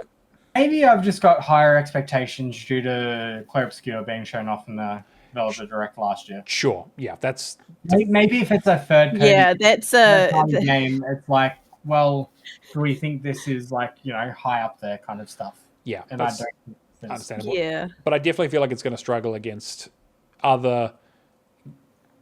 Again, does this kind of looks like a Souls-like or Souls-light ARPG kind of, but it's like, I think it's going to struggle against every, like the fact that genre is now filled with games, and even just on Game Pass there's a bunch of, you know, like, it's in the same year as Fable. Yeah, it's going to be, it's going to be fucked. Yeah, but that's I think that's pretty much it in terms of news. Again, there's a few things happening, but that's most of what's been happening while we've been away. So let's get into the Game Pass updates. Cameron, do you want to read through those? Yep. So we have a big list. All right. So games that have already come out include Death Stranding Director's Cut, Raidcraft for PC, Ninja Gaiden Ragebound, the Talos. Yep, those ones came out Jan 21st. Jan 27th, we have the Talos Principle 2. Jan 28th, we have Anno Mutanium. Is that right? Yep. What? Cool. Jan 28th, Drop Duchy. Jan 29th, My Sims and My Sims Kingdom. Warhammer 40,000 Space Marine 2. Feb 2nd, we have Indica. And Feb 3rd, we have Final Fantasy 2. It's a good list. I'm gonna play a lot of that stuff. Yep. After we just bought Warhammer. I see. Yeah, I know. Of course. Well, to be fair, Yeah, but Legacy bought it last week, so someone had to bite the bullet. But yes. Someone had to do it. Legacy, you message Xbox and ask for a refund. Yeah. To be fair, They are still about it, and They're usually pretty good about it. and to be fair, we did buy it, play it, and finish it. So it's like most of us did. But it was, Yeah. Did I mention I don't finish games? yes, after we but finish Kia, them? yeah, but Kia doesn't care. He doesn't finish games. But Me and Kia will finish but Kia finished most of the game. Yeah. So I feel this. But if we had bought it and not started it, I would have been fucking fuming. But we were onto it. Yeah, so. fair. Games leaving Game Pass, we have Cataclysmo, which I do like, but it is very hard. Mm-hmm. Citizen Sleeper 2, Star Wars Vector, Lonely Mountain Snow Riders, Orcs Must Die, Death Trap, Paw Patrol World, Shady Part of Me, Starbound, and Starbound Windows. Yeah. Yeah, I was. I just started Lonely Mountain. Oh yeah, Stubby's favorite game. Hey. Well, Shady Part of Me is not too hard, and as long as you've got some really good, TA has a good walkthrough. There is a really good video on it, and Steam has a location guide which gives you the pictures. So if you like me and need to see a picture but can't follow a fucking video, Yeah, Steam sounds like that's the easy way to do it. Mm-hmm. I was The Steam guide's the best, and then if you just like, wait, how do I do the puzzle? Then go to the video. You know. Yeah. I was slightly tempted by Citizen Sleeper 2. The first game is still on Game Pass as well, but like that game is just RNG. The game, unfortunately, like you literally dice roll for everything in a way that it just was not. I don't know. That's not great. You also need to finish on the hardest difficulty, which just feels like a pain. But and Orcs Must Die Death Trap is like a 100-hour game, which is crazy. Because I really enjoyed Orcs Must Die 3 playing through that with Stubby, but Death Trap apparently is like a roguelite, so yeah, I don't think there's anything else less that I'm gonna get time to go through, but such is life. All right. We also have the Patreon, patreon.com/HallOfGamers, so you can help support the show. A huge thank you to Old Mate Clown, Cavaliero7, Hackapone, Kung Fu Skills, Happy Moogles, Admiral Awesome, Natolinator, Lee Howard, Left Legacy, and Venoms AU. We literally could not afford to do the show without you guys. We have been trying to put up as much new content and interesting stuff on the Patreon to make it worthwhile. So if you've been paying attention to our Discord, you'll have seen that we've done the first 4 episodes of season 2 of Fallout for Lights, Camera, and Action, where we've kind of talked through those and pointed out, done the Leonardo pointing things at things we recognize and talked about the plot, and really, like, we're really enjoying it. And I also put up the previously mentioned debate around for Game of the Year, the short list for our top 10. So that was a really good episode. I definitely recommend going and checking that out. There's also a bunch of episodes, backlog episodes of things that you can see if you join as a free member. So you don't necessarily have to be a paid member to join. There is still some free content on there you can check out to see if there's stuff you'd be interested in hearing more about. Yeah. All right. And then we have the... Just checking to make sure Polar Knights hadn't signed up in the last 5 minutes. Yeah. Well, if he hasn't paid us yet, he's not getting read out. So, I'm just... He's lurking anyway. Yeah. Had to go outside in the cold. Keo, do you want to go through the monthly theme? Yes. So, for January and February, we are doing New Year, New Me. So playing games with character customization and equipable character cosmetics. which is a lot of games. It's a lot of games, So- yeah, but it's not every game. Dredge counts. I can customize my boat. Yeah, sure. Yeah, that counts. Yeah. Sure. And I pointed out that you don't have to put the games in here if you finish them. If you're playing the games, Yeah. just put them in there. Yeah, just let us put them know. in Yeah, there, yeah, they're yeah. good. Listen, So- Chain of Memories counts. I'm customizing my No, deck. Chain of Memories It's does part of my not count. character and part of my memory. No, Chain of Memories definitely does no. not Part of count. my memory. Part of my No, memory. there is no cosmetics in there at all. No, there is not. I didn't even include Sonic, even though you can change Shadow to be like concept up Shadow. We got to pay for that, so I figured that doesn't count. Yeah. Yeah, so we do the theme every 2 months, so go and check that out. Be curious to see what you guys have been playing and to have some debates over what counts and what doesn't. All right, well, we've been doing this for, an hour and a half already, and we're finally getting to our Game of the Year chat. We've been putting it off since the end of December, and so I think now is the time to go around, and we're going to each read out our personal top fives, starting at number 5 for each of us, and working our way up. So I will go first. My game at number 5 is 1,000 Times Resist, which, again, if you want to say your piece about a game, feel free, but I think for me, this is one of those games that got really, really hyped last year on other consoles, finally came to Xbox and Game Pass. A game that I played, like my household watched, and we had a lot of interesting discussions about, and I think is maybe a little bit up its own ass, but I still think has a lot of really interesting things to say and a really interesting idea of like motherhood and passing things on and protecting your children and what that means, and whether you literally gave birth to someone or whether you are raising someone, and Yeah. all along a really, really interesting sort of sci-fi backdrop around understanding and communicating with people who are different from you and how different it is and how your view of someone affects how you communicate with them. I really, really enjoyed it. Yeah, it was super, super compelling. So highly, highly recommend it. Cameron, what's your number 5? Number 5, I had Doom: The Dark Ages, which I like. I'm not going to go too far into it because it is just more Doom. Sure, nothing wrong with that. Again, most people haven't listened to the Patreon episode, so feel free to. Yeah. Yes, So talk about it. I Yeah. would say with Doom, I do like the fact that the accessibility options do open it up that anybody can kind of play this game now. I do like, just to give some insight into the Patreon, the story. Like, I was not in this game for the story. I was purely in for it with the power fantasy of just killing things. And for that part, I really enjoyed it. It was a game that I could not really put down until I got the completion. And having done 2016 going back and completing 2016 and then doing Eternal after, I don't think it is as good as 2016, but I do think it is better than Eternal, and it is quite an enjoyable experience without having to worry about multiplayer. Totally agree. Yep, I 100% agree. But yeah, that's me for number 5. Keo, what's your number 5? I'm going to put Monster Hunter Wilds in number 5. Nice. Yep. It was kind of like this is one of the games that we basically have like, it's very much Monster Hunter World, but so many things are improved in this game. So many things. It's like everything that you could possibly want improved was just better.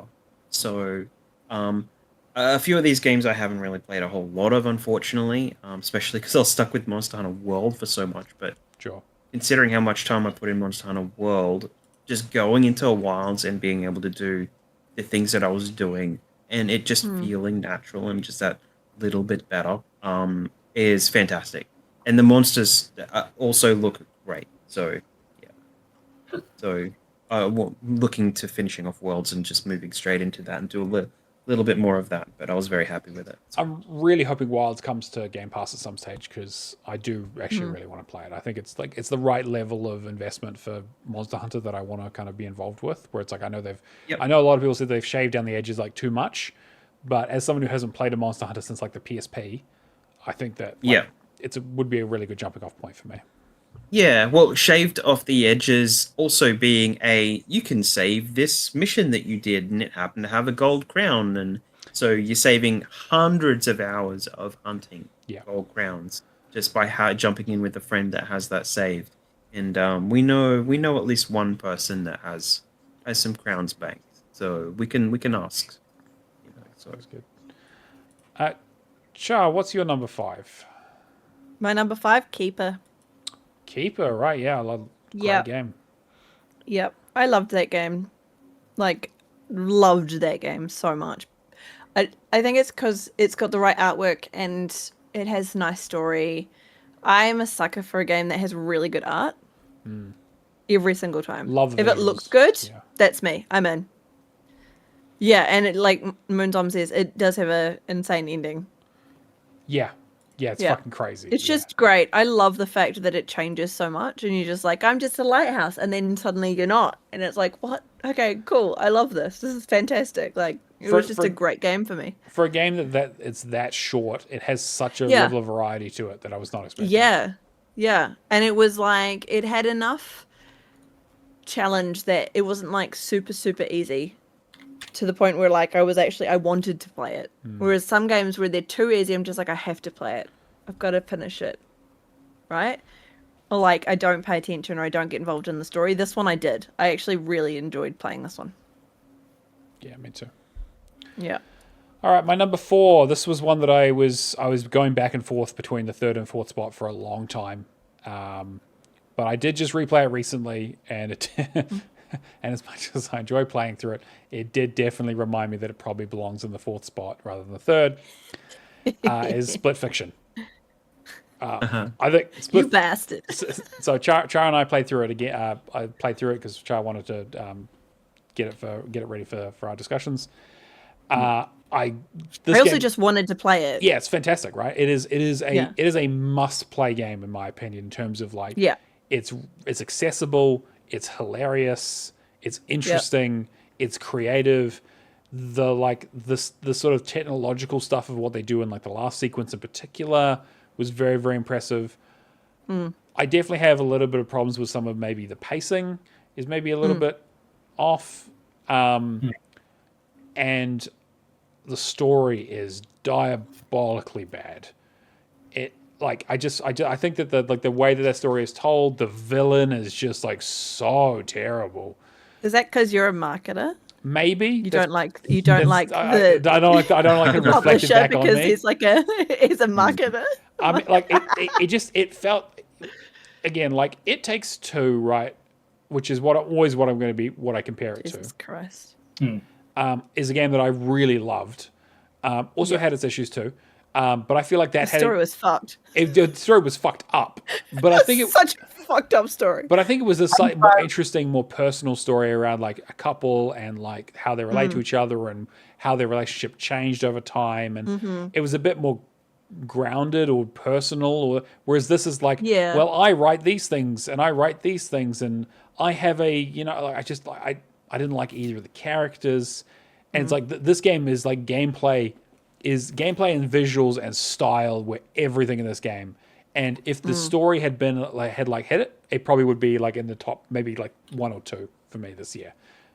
It's unfortunately I just didn't find the characters compelling or anything like that, unfortunately, which is the only real mark against this game.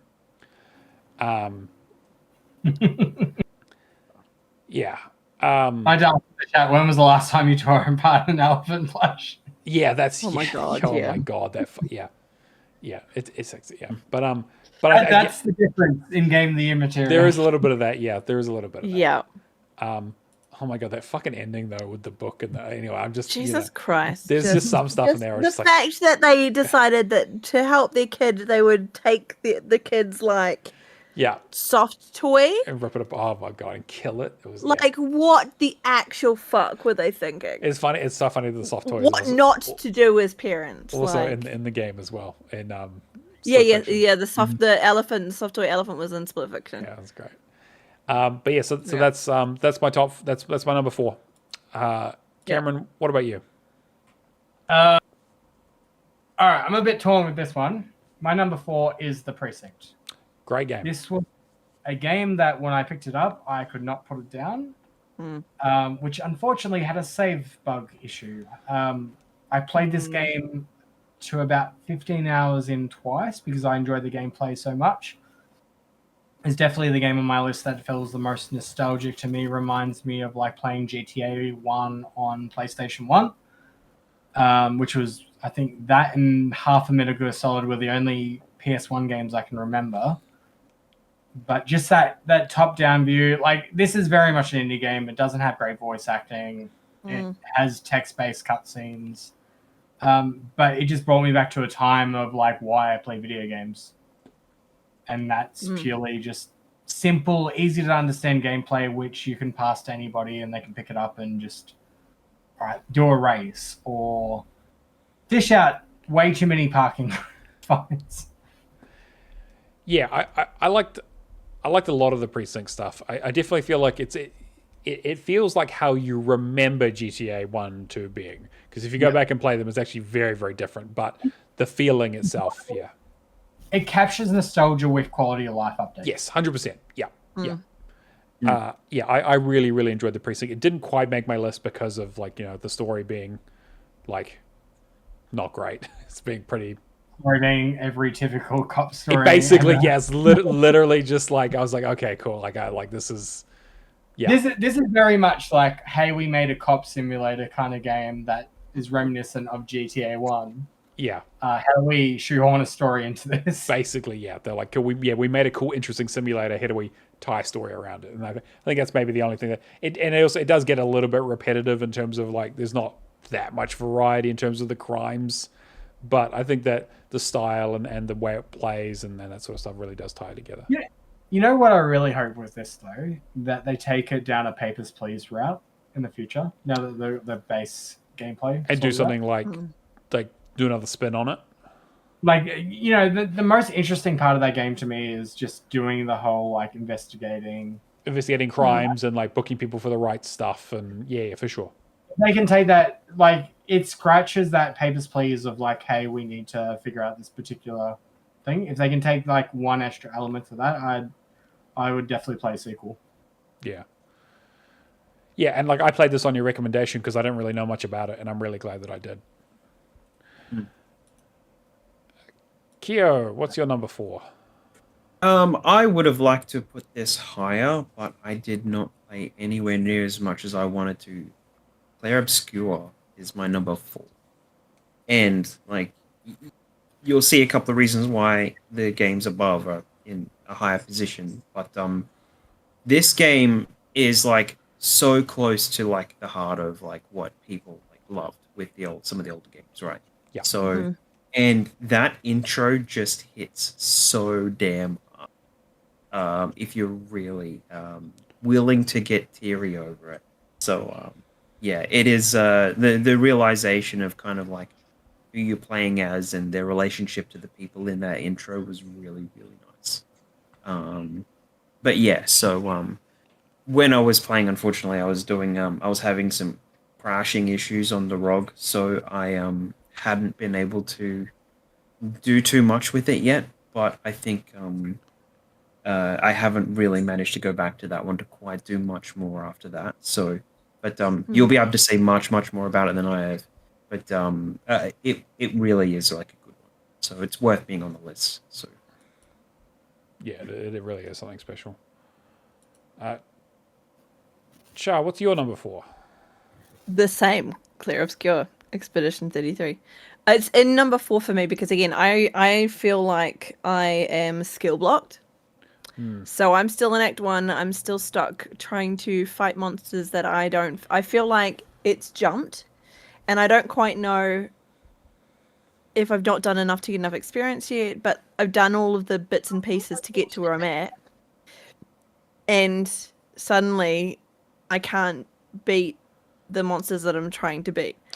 So I haven't got any further in the story. And like, while I love the art, I love the gameplay, I love the music, it just doesn't quite get there for me because of that. And I'm playing story mode. It should not be at a level where I'm like struggling. I actually completely agree. I totally agree. I think that there is definitely a skill ceiling in that game that makes it more inaccessible than I was expecting. Yeah. Because most of the time when you see a story mode on a game, the game is basically almost incidental, and basically it's just there for you. Yeah. Yeah. Which I think is Yeah. there's nothing And wrong with I'm- that, right? Like I think if Yeah. that's the mode that you want to put the game in, and but to have a story Right. mode that I'm totally with you. It's still too difficult for me to get past. That is really frustrating because I want to like this game. But because I haven't gone back to it because I can't get past these creatures. And I'm like, Yeah. okay, well, what do I do? Because I'm locked in a spot where I can't go backwards or forwards. Yeah. And like, really getting used to the timing on some of the blocks and parrying and stuff like Yeah. that at the start of the game. Yeah. I noticed they really do really want to teach you that because you can't Yeah. go much further without. Which was great because Yeah. I got really good at it very, very early on. And I remember telling Matt, like early on, I was smashing it. I was real good at like the parries. I wasn't having a hard time at all. I felt comfortable and I felt like, cool, this is my skill level. And suddenly, I don't know what's changed, but wherever I am now in the map, I've either not built up enough health or whatever to be able to fight the monsters, but I'm now blocked and I'm like, I'm trying to parry and I'm still getting smashed. And I'm like, this is not okay. I think you're at the end of Act 1, basically. I think, right? I think so. I'd need to you have the actually go guys and have a look at it. who stab themselves and do the thing, and Yeah. so you and then can- get the 4 shields and shit. And yeah, you're you- like, so that's towards the end of Act. At the end of Act 1 is where the game really picks up in terms of story because the game cool. the game like takes a different direction and changes quite This a is bit. what people keep telling me, and I'm like, cool. Yeah. If I could get past these guys, Yeah. sure, I'd love it. Because I've done like the watery area, I've done Eski, and he's my favorite, best character in the whole entire story. Francois. Just yeah, like they're the best. But like if I can get past that, then maybe. But at the moment, I'm just like, this is me procrastinating because I got stuck on a part that I'm like, I'm on story mode. I will What say, the fuck? I will say the thing that changed things for me because I got to a part towards the end of Act 2 where I started hitting that as well, where I was like I started hitting my skill ceiling in terms of parrying, and I just accepted it and was like, okay, I'm going to start dodging because dodging is way easier. You get a much bigger window. Yeah. But I you even don't. tried doing that too, but Yeah, that's what ended up working for me because I eventually realized I was like, okay, I don't have the Sekiro style timing for the shit down anymore. cool. But Yeah. I'm totally with you. I really do feel like that is probably the only mark against playing that game is that like it just becomes a bit too difficult for someone who just wants to experience the story. I'm really hoping they do put a I slightly more just casual wanted mode to in experience the story. Like, I want to play this game so badly. Yeah. But the fact that story mode is still difficult. Yeah. Yeah, it wouldn't surprise me if they maybe just because they are still doing work to that game, so I'm hoping that they might. Yeah. off I some wonder of if those they've edges. had people like tell them, but I don't know how you tell them, right? Well, I mean, again, I know that a lot of people have played this game and really loved it, but the story is the main reason that most people are talking about it. Obviously, people Exactly. like gameplay. That's why I'm too, like, but- cool, I want to know about the story, but I don't know about the story right now. And at the moment, I'm not engaged in the story because I'm blocked on gameplay. And like, that's what ruins it for me. yeah. Whereas I'm very much a gameplay first. I love the story. And I really love having a good story to go along with it. But I am very much gameplay first. If I get to a point where I struggle with the game to actually just play it, I don't want to play it anymore. Yeah, understandable. All right, number 3 for me, and so this is where I had to do my split between this and Split Fiction. Silent Hill F. So this is the complete opposite, where the gameplay is kind of rough. It's workable, but definitely more frustrating than not. But the story and the vibes and the craft and just the symbolism and just like talking about it, and it's so good. Like if the gameplay had been good, this would have been my game of the year. Like if the gameplay had been even just if the gameplay had been good, like again, it didn't have to be amazing, but if it was good, this would have been my game of the year for sure. There was so many interesting discussions that I had in here around like who's to blame for this and why people do this, and like, you know, I've talked about. So I also did Silent Hill 2 as well, and I was thinking about putting that on this list, the remake. Whereas Silent Hill 2's story has been dissected to death by YouTube analysis and symbolism understanding, and you know, like who James Sunderland is and who Pyramid Head is and what their relation is to each other and why does Maria look like Mary and why are they different and all that sort of stuff. Whereas like this is a little bit more on the nose, but it does the really interesting thing of once you play through the game and you kind of, when you get towards the end and figure out what the game is actually about, what's actually happening, when you start the game again for New Game Plus, they fill in the blanks with some cutscenes. So cutscenes change when you go back to them. And so you're like, cool. there's parts of conversations you didn't hear in the first playthrough that now recontextualize how all this is happening and why you're doing this and what's going on. And why you're, and again, there's the classic thing of like, you play through the regular world with like all the mist, and then you play through the other world. But now the other world is more like a temple, and it's more like, you know, has more like Japanese spiritualism. If you don't care about achievements, put this game, like, I would say, play this game on story, like combat difficulty, breeze through it, and just, you know, if you want to play it multiple times, just keep bumping up the puzzle difficulty so you get different puzzles each time. It's so interesting, and I really would love to do a spoiler cast on it or something. Like, it's definitely worth talking about. I'm trying to think of another game that takes that concept, and I'm trying to think if it's Alan Wake 2, where you play through and then... I mean, it's not... There's a game that... There are games like Nier Automata does that a little bit too, right? Whereas like the subsequent playthroughs give you other perspectives. Yeah. It's usually just told from another perspective, and then you like play like one character versus another, and it fills in both sides of the story. Yeah, sure. Whereas this is very much like literally you can skip through cutscenes if you want to. It'll tell you, it's like, hey, this cutscene's different this time, so don't skip. Like, you can skip it if you want, but you're gonna miss things. And so there's like a little bit of interest, and like, again, you find new diary notes, you find new contextualization for who the characters are and why they act the way they do, and it's the classic thing of understanding people and the decisions they make at a time in history in a country where women's rights in particular were basically non-existent. It is a really, really interesting take on how much autonomy you have as a human being versus what you should do versus what you need to do versus history, and how gods change and how perspectives change and how generations change. Like, there's so much in this that is just worth unpacking. I'd love to talk about it because I really, really enjoyed it. It's just the fucking combat is just so clunky in a way that I really, really did not enjoy.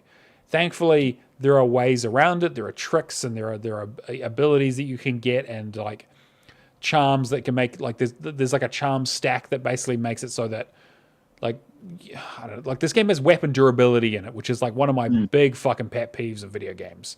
So the fact that it's on this list this high, like, there's just so much in there from the narrative perspective that I think is absolutely fantastic. And everyone needs to play this game. Cameron, what's your number 3? Bowl X Pit. Go in the complete other direction. As somebody who, for the most part, thinks gameplay is key, I really like this game. Me too. I liked it so much that this definitely wins the most addictive game of the year award. 100%. Yes. Inject it straight into my fucking veins. I mean, there's not much to say about this. Like, I like the fact that the different characters actually, it's not just a straight like, hey, we're altering something a little bit. Like, no, this drastically changes how you do, like, tactician turns into turn-based. The twins have like the thing which is interesting where it's like they shoot 2 different directions, and there's the fact that you can combo them. Yep. Like stuff like that. One that shoots from behind as well. Like, there's a lot of different, interesting ways that they change that up a lot, which is really cool.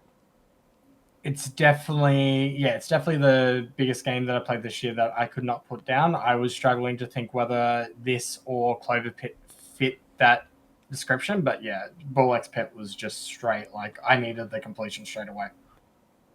I was in the same camp. Like, I'll give you an example. I've started playing Age of Empires again, like I always do, and for whatever reason, I take myself off the computer. All I can think is the sound that the bows make from the archers. This, I was sleeping, and all that was on my mind was just fucking pinball machine noises. Like, I could not. I was playing this game whilst I was not playing this game. That's how addictive it is. Yeah. But yeah, that's my number 3. That's a great pick. It's getting. I don't know when the title update's coming out for it. Pretty soon though, right? They said they just. I think they just announced it, right? That there's a couple of new characters, and Yeah. I just saw the news about it today. January 26th. So Yeah. Okay. 2 days. So like 2 days. Yeah. Okay. Cool. Kyo, what's your number 3? So going into the co-op genre with Revenge of the Savage Planet in my number 3, actually. So this one here, like there is a lot to love about this game. I never played the first game, so it's just going in with a completely different experience and just experiencing the world and all that kind of stuff. And I know it's a different perspective because it's like third person instead of first person, but they're like just getting something like this early on in the year when we were playing it was just kind of like we were going from co-op game to co-op game to co-op game, and like of the ones that stood out, this one here was up there, basically. But yeah, I don't really have a whole lot to say about it because like the experience of it was just kind of like, I know Cameron, you were just kind of going between. You played with Corey beforehand, didn't you? Was it before the Revenge, or was it after? I think so, but I enjoyed it that much that I Yeah. I immediately played it with Corey, completed it, and then I immediately jumped in with you. Yeah, because I was enjoying it, but I was also enjoying the fact that he knew where he was going, he knew what he was doing, and I was kind of like tagging along and enjoying the world and doing stuff while he was like working things out. So like it was just kind of one of those. I could blindly play and do stuff independently and solve puzzles independently and just go through the world, and it was a really good like casual experience, I guess you could say, for like a couple of people to get in and play the game really solidly. So, and I don't think, I just want to add on top of that as well, I don't think it was restrictive in terms of map size. You know how you typically jump in a co-op experience and then it's like Kyo's traveled 20 meters away, you need to be closer. As long as you're on the same planet, you could go wherever you wanted. Yeah, Exactly. Yeah. You could be on one end and the other person on the other. Yeah. Which I think was great. Yeah, totally. Yeah. I think it's a great game. Yeah. Char, what's your number 3?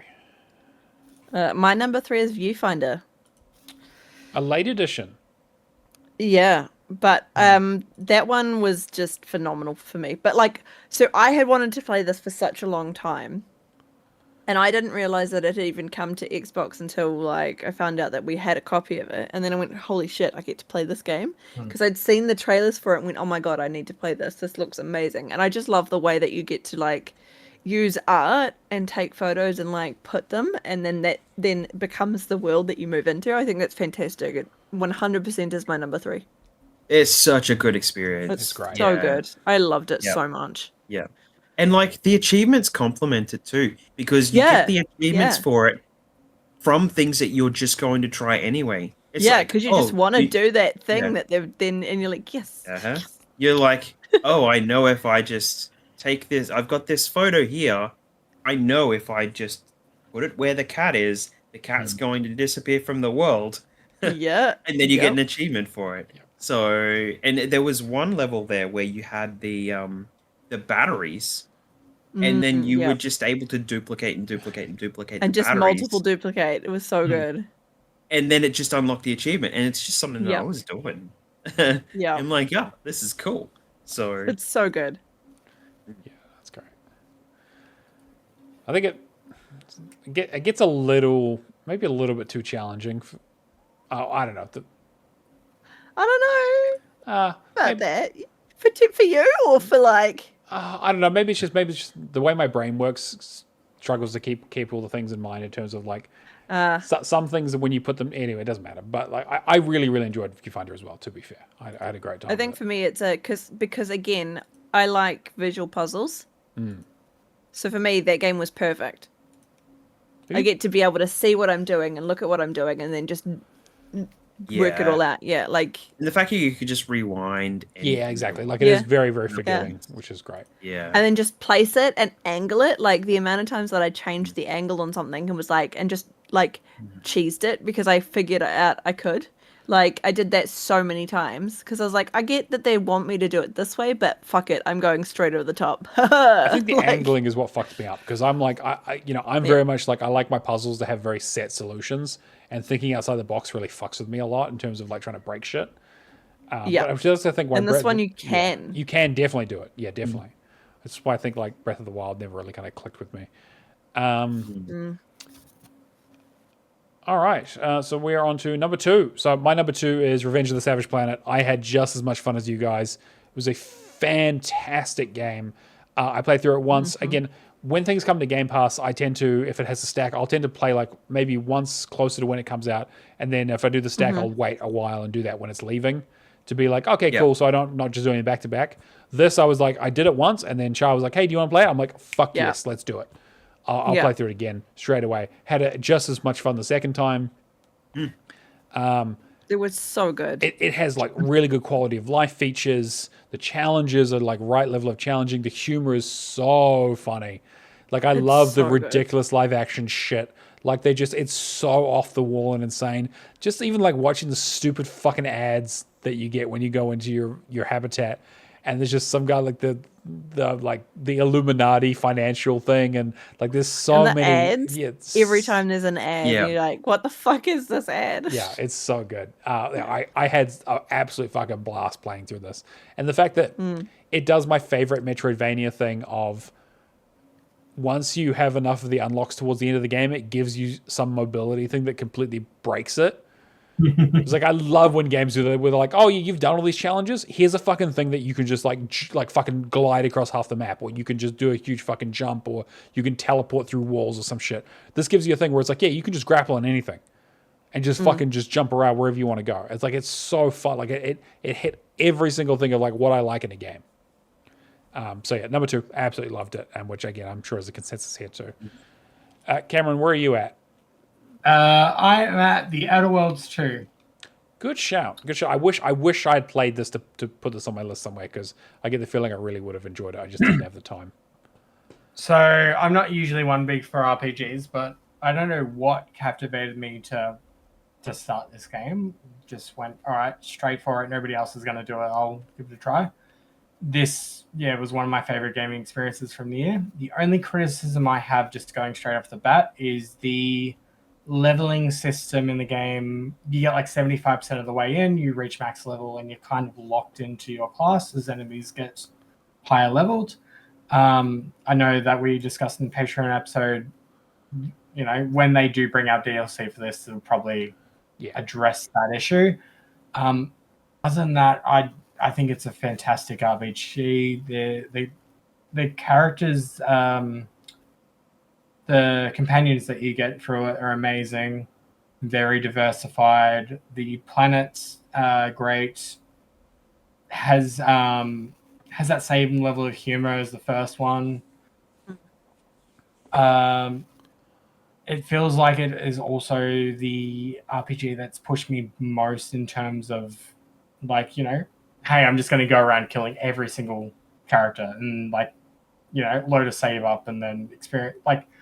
It really encourages that exploration in terms of how you play as an RPG, which I don't usually gel with games. Some of the weapons are great. I won't spoil too much. The only, I guess, problem I have achievement-wise was the one gun that you have to level to level 30.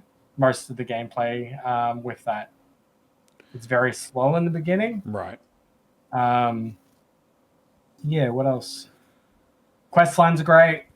Going back to the companions, some of the stories that they've made for them are just really compelling. And how it fits into the universe. It's crazy they put this Avowed and Grounded 2 out in the same year. Yeah. Like, what the fuck is going on in Obsidian? That's nuts.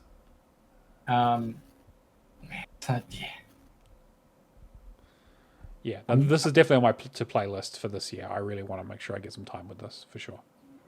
I'm really hoping that DLC kind of like just fleshes out though. Like, I guess when you have other games where you can still progress later on in the story and still keep on adding your skill points on, that's the only bummer for me. But I'm very much just went with sneak traits and all that kind of just Did getting you do through. a fucking stealth archer build, you motherfucker? Like, what are you talking about?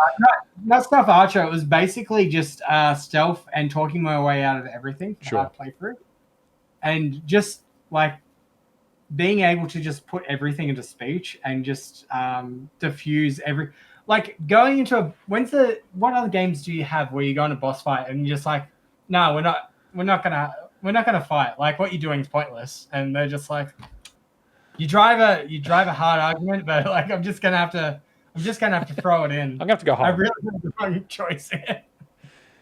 I recommend playing Numenera Tides of Torment. That's another one that's like that too, where it's like you manage to talk your way out of 99% of the fights in that game.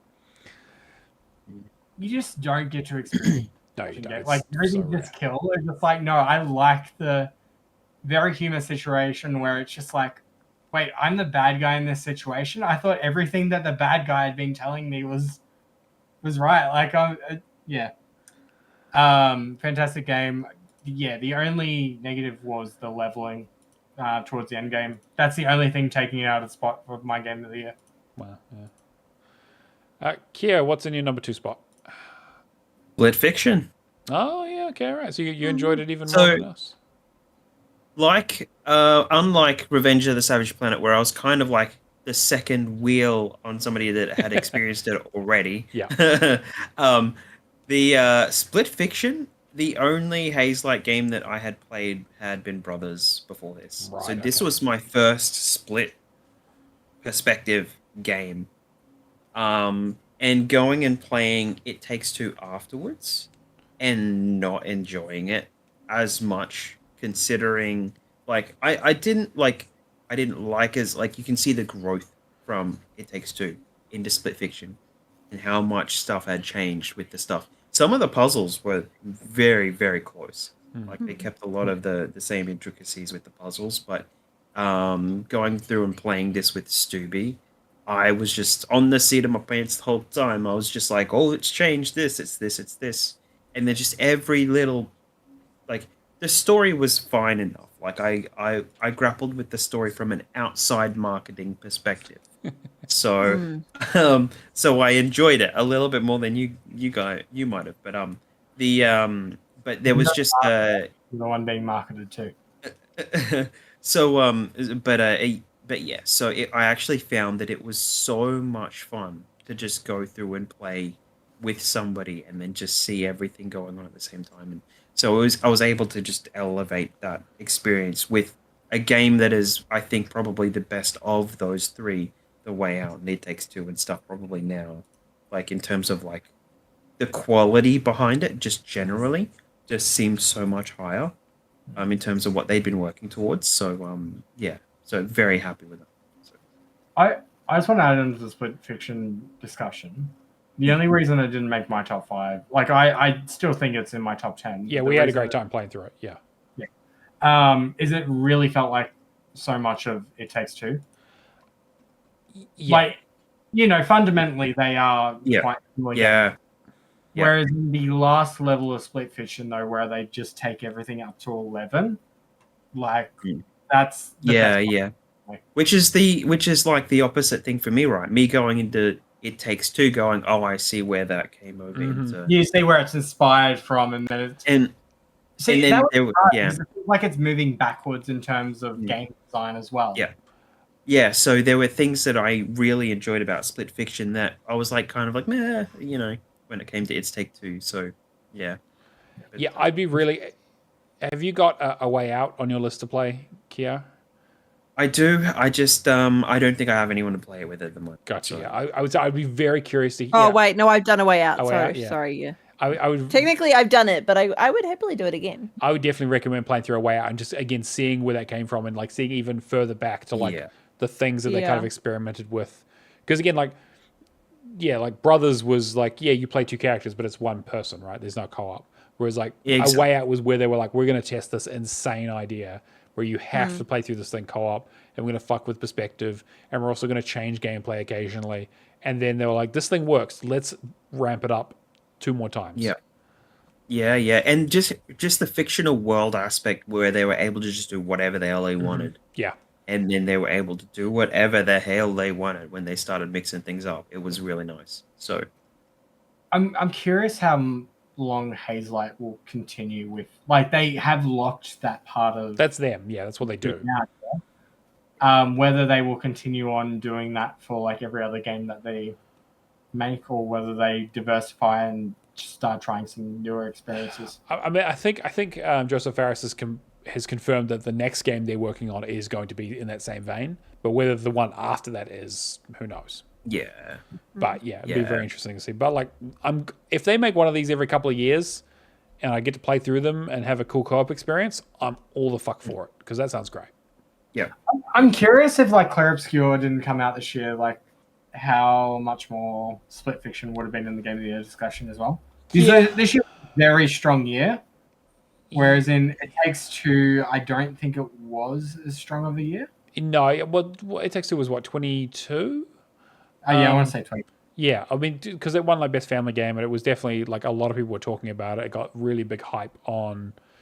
Yeah, I think it is just that 2025 was just such a strong year that it might have been in the Game of the Year discussion, but I think it is like a lot of people were talking about how that story component just kind of did not, if you're going to be one of the 6 games up for nomination, you kind of got to be a complete package. Yeah. All right. Oh, 2021, because Elden Ring won it in 2022. That's right. Yes. Yeah. And 2023 obviously was Baldur's Gate. Is it? Yeah, It Takes Two was Game of the Year. Yeah, it was. Yeah. All right. Char, what have you got? Revenge of the Savage Planet is my number 2. Because I enjoyed that a lot. Yeah, I had a great time. It was great. It was so much fun. It was even better playing it when it was just the two of us playing. Because like we could just do all the shit that we wanted to do. We could go from one side to the other, but then we're still following like a consistent. Like I think we fucked around for the first couple of times that we were running through it. Because I also think I loaded it up and started it by myself for a bit, and then I was like, hey, actually this would be way more fun to play with Matt, and then asked you if you wanted to play it with me. And I'd done like a quarter of what I needed to do.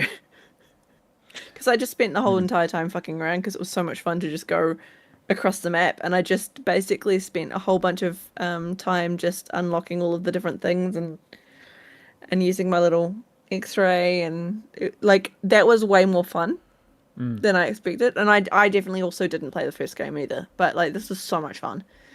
Absolutely, like enjoyed every minute of it. There were a couple of things where I was like, this is really annoying, but it was nowhere near game breaking. Yeah. I definitely think it's an improvement over the first game. I really enjoyed the first game too back in the day. Not as much, not so much that I went and played the stacks or anything. Like they remastered it or whatever. But yeah, totally agree. And then I guess we get to our number 1. So to no one's surprise, my number 1 is Clair Obscur. Expedition 33.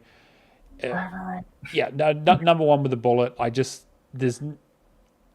This game combines so much of what I love about video games in terms of really good voice acting, really good capture performance, amazing characters, a story that I just had to find out more about, really, really good emotional beats, interesting twists and turns and changes, and it's a world that was super, super fascinating. Definitely not a perfect game.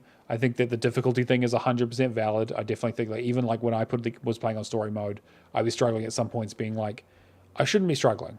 Like if it's a story mode, there shouldn't be any struggle really.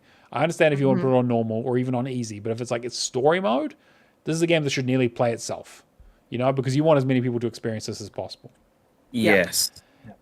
It has such an interesting combination of like, it took me back to the days of Lost Odyssey, and Final Fantasy X. I mean, Final Fantasy X is my favorite game of all time. So, like, the guys who made this game even talk about it. They're like, yeah, we took the style of things like Persona and like the Sekiro style kind of combat in terms of like the parrying and timing and things like that. It's just absolutely fantastic. My only real problems are, like there's some difficulty things which I think are a little unbalanced. And I think that the like Act 3 content is kind of feels like it should be, most of it is optional in a way that I was like, no, this is story stuff that you should have done before the end of the game.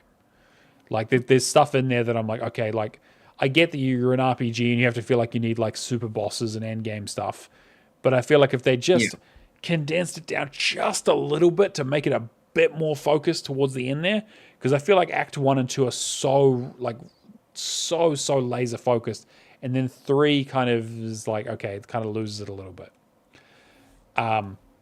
But just like the discussions it generated and like the ending, fuck me, just like, man. And like, again, I don't cry at video games. Like, that's not the kind of person that I usually am. And again, I didn't at this, but this is one of those ones where I was like, man, I really like, this had an emotional impact on me in a way that I just like, as much as I enjoyed all these other games that I played this year, and there were really, really amazing experiences, nothing hit like this did. And I know if fucking people are tired of hearing about it and hearing about how many fucking awards it won and all that sort of shit, and how it's sweeping, it's got more awards than any other game in gaming history. But like, they're fucking deserved. Like this thing is a generational game that I think everyone should play. Yeah, I would love to talk more about it, but like people have heard, again, I don't have any new takes on this. This is a done to death discussion, but it is just absolutely fantastic. Cameron, what's your number one? I'm going to be very quick with it. It was everybody's number 2 and number 4, Revenge of the Savage Planet. This was my game of the year. It was so good that I immediately had to jump back into it with Keo. I fucking adored it. Like, this is what I think of in terms of perfect kind of video games. The Metroidvania aspect of, like you said before, being able to get that grapple into the game and just traverse like crazy. Like, rewards you for your patience with it. It respects your time. It's not a long completion, and it's the kind of perfect experience. Like, it has that high in life kind of humor to it, while still allowing you and your co-op buddy to like watch those really fucked up ads. Yeah. And yeah, that's why it makes my number 1 spot. I don't really think there's anything else I can say about it. And just the ability to change the dialogue that's being spoken to you from the bot is so good. Like, I had it set to max. It was just telling me everything. You had it set to minimum, and you were getting like little details, but I was enjoying so much of what was being said. Which is great. Like, I don't want to say they're a big or a small team. I don't want to comment on that. But, like, for an indie to be able to pull that off and, like, cater to your desired level of gameplay. Yeah. Like, what's his name? He's one of the New Zealand publishers. He did a talk at GCAP a number of years ago. He said the more options you put in games for players, the better a review and the better the experience is for the player. And I definitely agree with that. And this is one of those games that I do think that shines through on. I don't really have. Yeah, no, I totally agree. I think it's an absolutely fantastic game. And I think it's an overlooked game in terms of like, just because it's been such a strong year. This is not a game that I think is going to win a lot of Game of the Year awards or end up on a lot of people's top 5 lists. But I'm really glad that it's getting the representation here, because I think we all had a fantastic time with it. Yeah. Sure. Keo, what's your number 1? Might be a little bit of recency bias with this, but I think I can justify it. Blue Prince. Damn, actually. That's a left field one. Okay, yeah. I mean, I know people love it. It is not what it's actually. I have done 25 hours in this over the last week or so, and I have not unlocked a single achievement in it. and enjoyed the whole time. Wow. So, but it's not even that. Like, there are ways that you can go through and just follow guides and all that kind of stuff and probably get a lot better time out of it. This is me organically playing the game, not finishing a run, and still finding new things in the rooms as I'm unlocking them, in rooms I've already been in. And the rooms are largely the same every time when you go into them. But then there's little things, and sometimes if it's just like a certain direction against another, if you put this room or this direction of opening against a wall that's not open, you find a secret that you would have never have found If there was a door and it was there, just right. by happen chance. If there was actually a door there, then you just come across all these little things in the room. Cool. And you can unlock like permanent unlocks that give you ability to power and all that kind of stuff. One of the most fun things that you've got is that you've got stuff like you can change the water levels in the room. There's like a pump room. You can change the water levels, and then that will stay as it is. You do another playthrough, and then you can visit rooms you haven't visited before that are at different water levels. And you've got a room that basically powers other rooms. It's like a steam room. It's like a steam boiler room. And then if you power that up, you can send the power in different directions depending on how you've built it.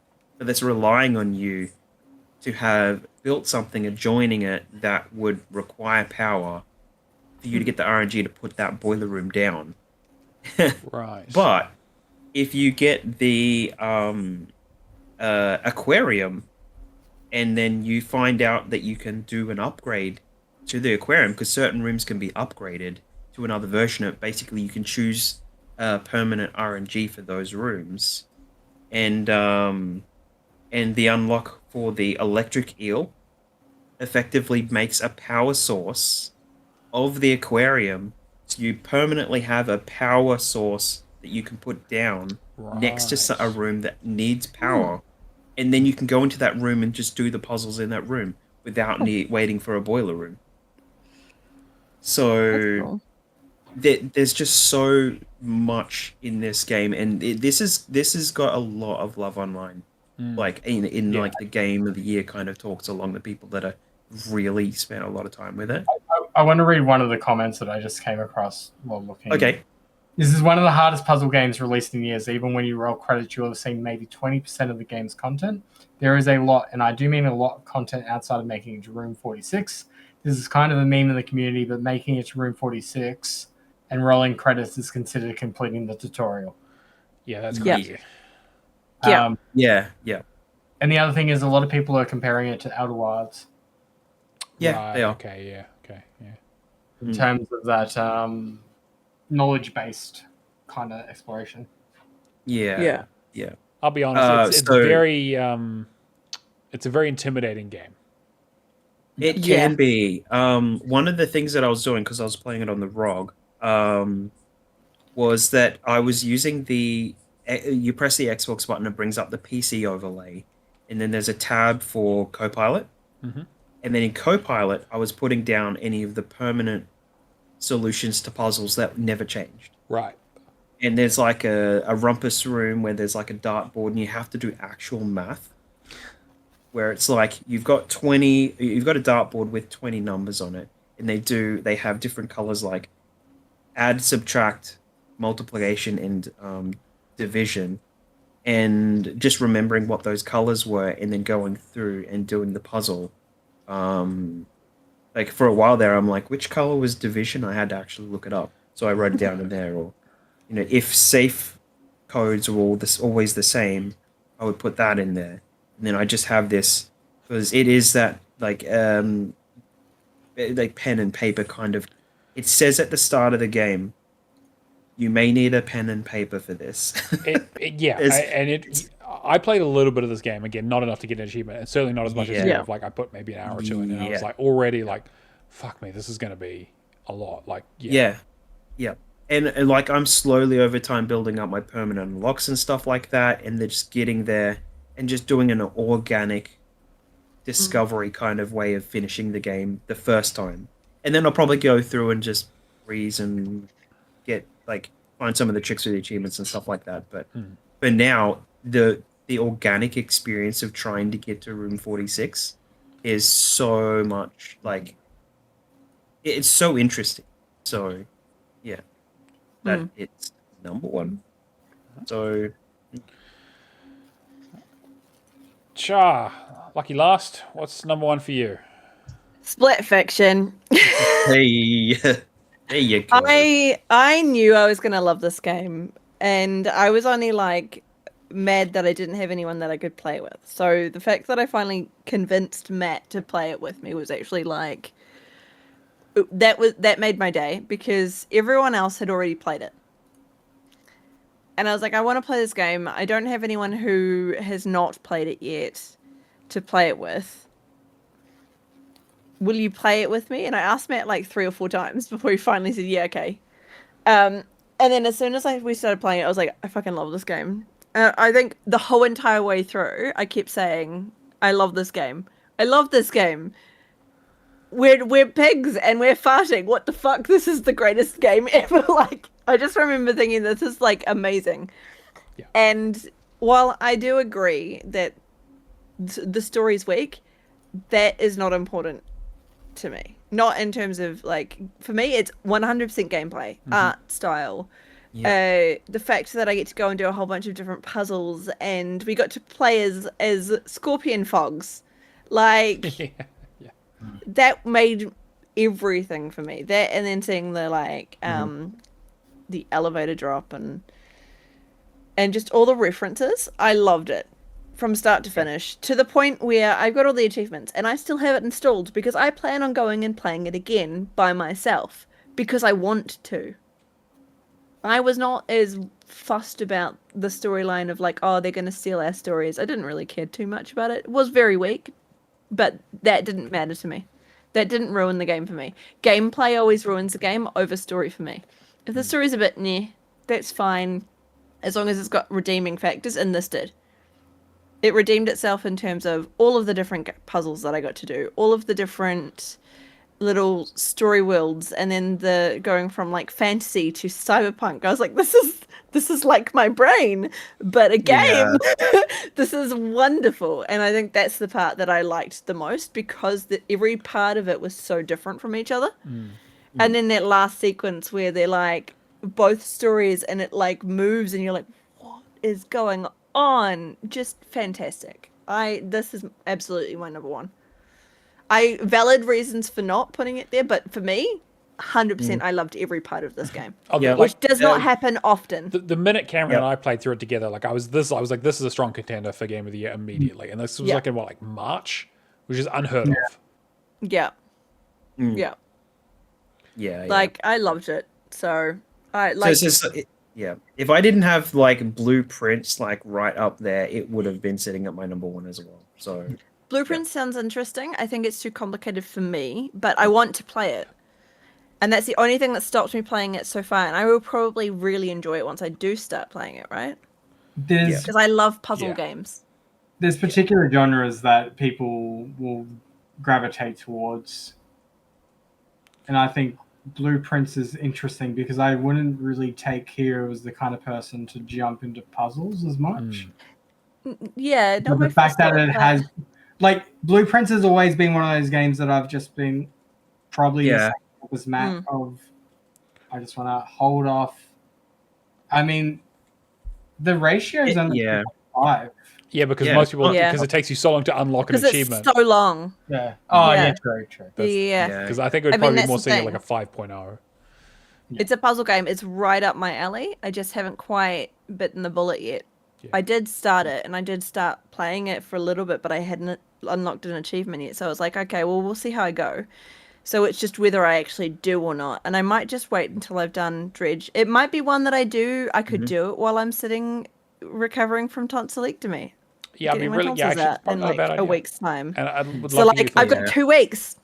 Literally, I'll be off for 2 weeks. So maybe I just think about that, because that's it's just over a week away.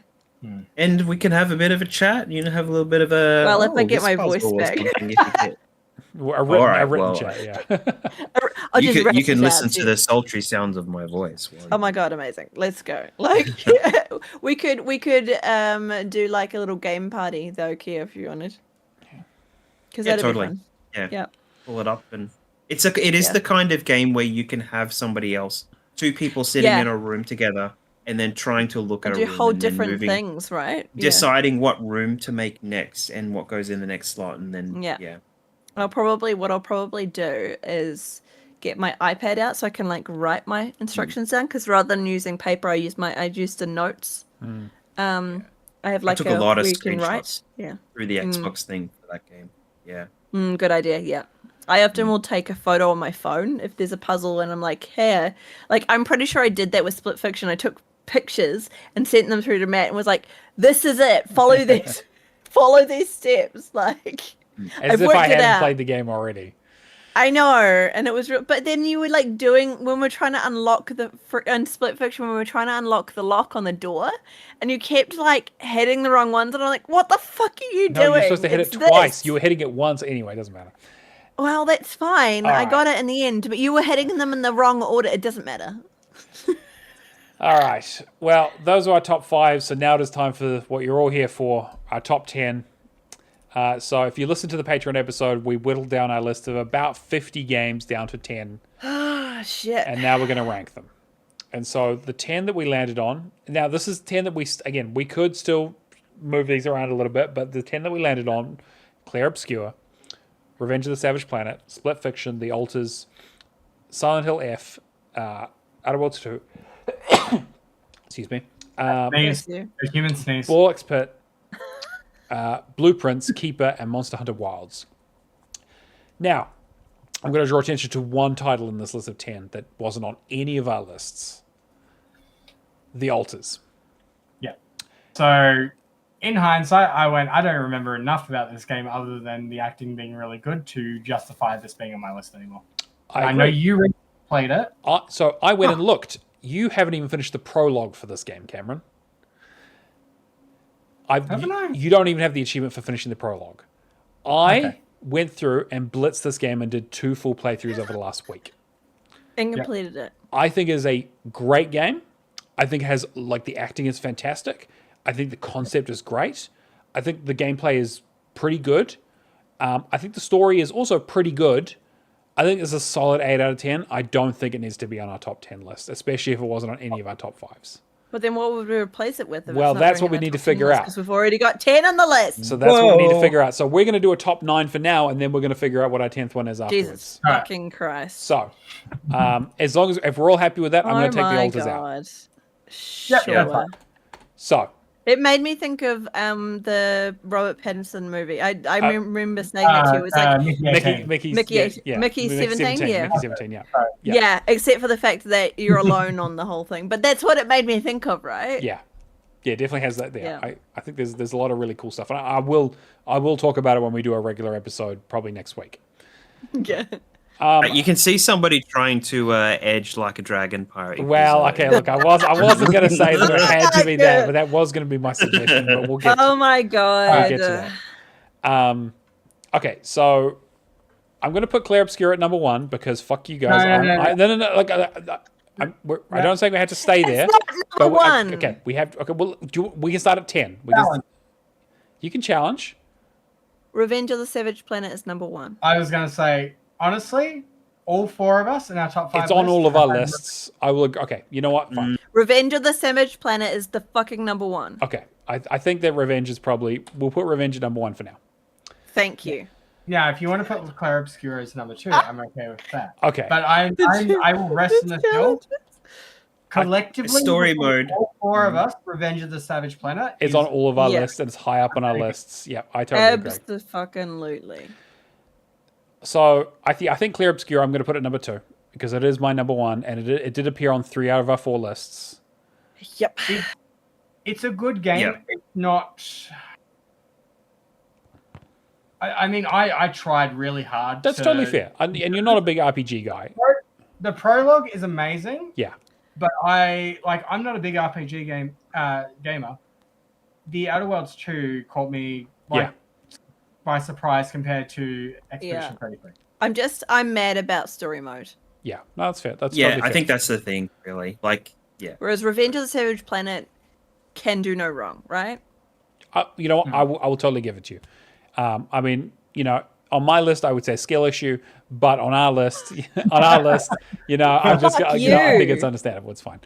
No, All right, go to number 3 now. so number 3, I will bring out worse swear words. I'm not even joking right now. Alright, number 2, collectively, we all enjoyed a game about Yeah. digging a hole because that's what Matt's doing right game by digging a Yeah. hole. So that's number It 10. was a Actually, that's great actually going to game. be number 10. That's number 10. Put that at number 10. I'm down for that. That was amazing, and I finished it, and it was wonderful. And the Rainbow Rocks. I'm all for about putting a There's game no about- way I'm allowing that onto our fucking list. That fucking meme. Digging man. a Get the fuck fucking out of here. hole. Okay, so I think Split Fiction at number 3. I Yes, think agreed. we all really, really enjoyed Split Fiction. I think that, yeah, like It's in three. Was it in your top 5, Cameron? It's in 3 of ours. Was it? It's in I mine, think Matt, it and was made- Kio's. like I was debating Henley about Doom: The Dark Ages and Split Fiction. sure. Yeah. I do think I had a better time with, like, you know, when I think about my Game of the Year list, I think about games that I've stuck with at such a time that we've just I pushed through and completed all of it at once. Yep. Fiction was one of those games that, you know, it was me and Matt messaging back and forth, hey, you got an hour today and we'll do a level. Yeah. I I think did it a taken lot away from quicker it. with Matt because we did it over the course of a couple of days. But that was partly because I wanted to just keep playing. Yeah. Like, And I think didn't at want the to same stop time, playing it it. was like, I can't justify Percy playing for like 5 hours straight. No, that's Yeah. totally fair. Yeah, which makes sense. Okay, so number 4. So this is where it gets maybe a little bit harder because I think those top 3 are basically a lock in terms of like things that we have on all of our lists that we all really, really enjoyed. Yeah. Number 4, I'm really not sure about because I also we should also probably mention that obviously Shane and Jake are not here to give their opinions, but I did ask them previously if they had any games that we definitely wanted to have on the list, and given that they wouldn't have much input into this top 10, I wanted to make sure they had something. So the 2 things that came up were Blueprints and Monster Hunter Wilds. I think Blueprints is up. And now, now that Blueprints, now Kyo has it as number 1. I think Blueprints is 4, Maybe 5. 4 or 5. I think it's probably somewhere in there. Yeah, I think we Yeah. moved Blueprints Yeah. into somewhere around I think there. it's 4. Yeah, let's... I do think I'm totally okay with Blueprints being number 4. Yeah. I'm probably okay Because with even it as my well. little section of it playing, it was really cool. I would have, so- I would have said between Silent Hill and Blueprints, it was really tough because I did play a little bit of Silent Hill as well, and I did. It was really, really nice. I would be happy with it at either 4 or 5. I reckon Silent Hill's It's probably one of those number games 5. though that, like, if you love it, that's all. Like, you know, you're all in. It's Totally. It's not a good or a neutral game. Yeah, I agree. Yeah. No, and I think given that there are 2 people who really, really enjoy Blueprints, I think we can put it at number 4, and I think Silent Hill F goes at maybe number 5. Yeah, Number I think 4 so. sounds good for me. Yeah. Yeah, I think Silent Hill F is still 5. Yeah. I'm torn between Silent Hill F and The Outer Worlds 2 just because of your comments on gameplay. I agree, but here's the thing: is like Interesting. I also managed to get through all of Silent Hill F. I played through in all the hard modes. I went through and did multiple playthroughs, and I'm still raving about it despite its that is its one shortcoming. All right, Yeah. then okay, then 4 Blueprints, 5 Silent Hill, and 6 Outer Worlds 2. I would say. Yeah. Yeah, I think that's. So then it's So now Monster we have Hunter Wilds, Ball X Pit, and Keeper. Yeah. Give Yeah. me Keeper at number 9. We can put Keeper at number 9. I think that's because you really enjoyed Monster Hunter Give Wilds. me Keeper. Yeah, I think that's okay. So I think Yeah. do we put Monster Hunter Wilds above Ball X Pit? I guess is the question we're asking here. I don't think so. Like, as I said, like, it was in the, like, this is something that kind of came up a little bit in our other discussion on the Patreon, but the main thing with Monster Hunter Wilds is that it did so well taking what a few of the games this, like, from last year did so well at taking a game and making the experience so much better. And where something like Borderlands 4 did exactly the same thing and made the quality of life so much better. In my opinion, that something like Borderlands 4 doing that, Yeah. the quality of life was so much lower. So like Yeah. like it didn't make it so much better. It just made things the way they should be. Yeah. Whereas Yeah, like rather than Monster improving Hunter it. Wilds actually made like a whole bunch of like it took everything that was good about World and then just made it better. Cool. So, and sometimes, and I know people say that they've kind of cut a few things out and made things, but the problem with some of these games like Final Fantasy 14, for example, is that they're like, oh, now it's for the casuals, right? Because they've made it more accessible. But it's like you're taking like the hardcore experience of Monster Hunter World, the Monster Hunter series, from the legacy it came from, where it was basically a hardcore game, and you've introduced it to the masses with Worlds, and it was still like achievement hunters won't touch that game because it's 700 hours to finish. Sure. Yeah. Matt will happily start Monster Hunter Wilds. Yeah. Yeah. True. Yeah. So like it's showing that it can bring people into the series. Yeah. And I think that is a huge take for Monster Hunter Wild. Yeah. So, yeah. Yep. So, Okay. No, I agree. so just put away. I've said my piece. I So, have some opinions. it does sit in the lower end. So Yeah. I've got it sitting at 8. We've got Ball X Pit And then above Ball it. X Pit 7. Yeah. Yeah, Ball X Pit is sitting at 7, below Outer Worlds 2. I like Ball X Pit. Like, I think I agree with Cameron that it is the most addictive game that I played this year by far. It is something that I could not stop playing. I really didn't enjoy it to start with because it felt like, again, it has the roguelite early start problem of you're just going to bash your head against this, you're not going to finish a run, you're going to fail a lot, which is fine because that's how those games work, right? The idea is that you get incrementally better. The mid game was really, really fun. You're unlocking stuff all the time. You're getting new characters and new ways to play. You start unlocking new combinations and builds, and you start building some stuff. So there's like the first 10 hours, or the first 5 hours is like, From like hour 6 onto hour 15, I was like, okay, cool. Those hours are really good. Towards the end, it feels like everything was the same. Every run was the same because you had a meta, and it was like you were so powerful, or you had so many upgrades that it didn't really matter which character you picked. You were basically going to get through the run. Or if you didn't get through, if you didn't get through a run, it didn't really feel like it was your fault that you did something wrong. It was like, well, RNG kind of fucked me. Like my biggest problem with the game is that you don't feel like you have a lot of interactivity or a lot of input on how the game works outside of like, if you get I don't know, but it's the kind of game that it is. So you have your upgrades within the environments, and the fact that it's a pinball machine to like build buildings and all that outside of it too. Yeah.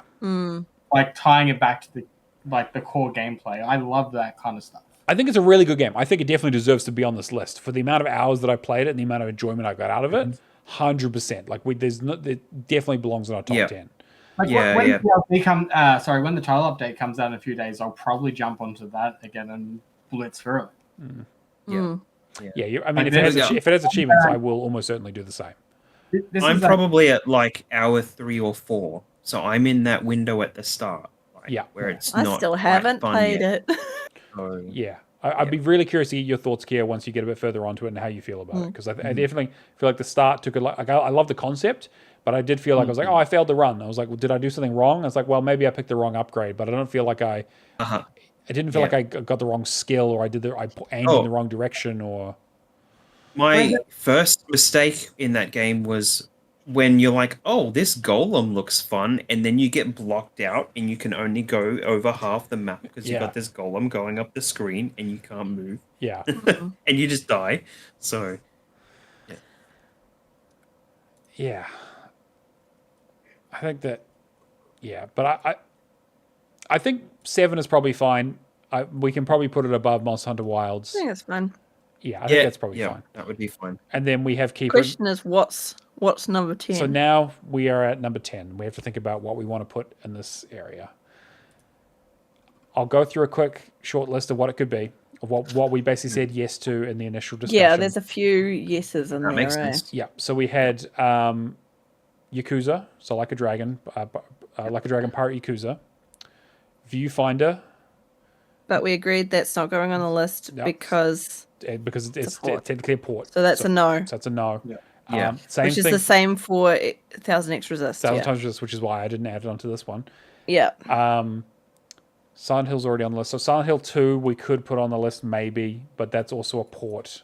So I'm probably going to say no to that. From the year before, so I would say no. Yeah. Let's go Which no, is- yeah. Wheel World is a no.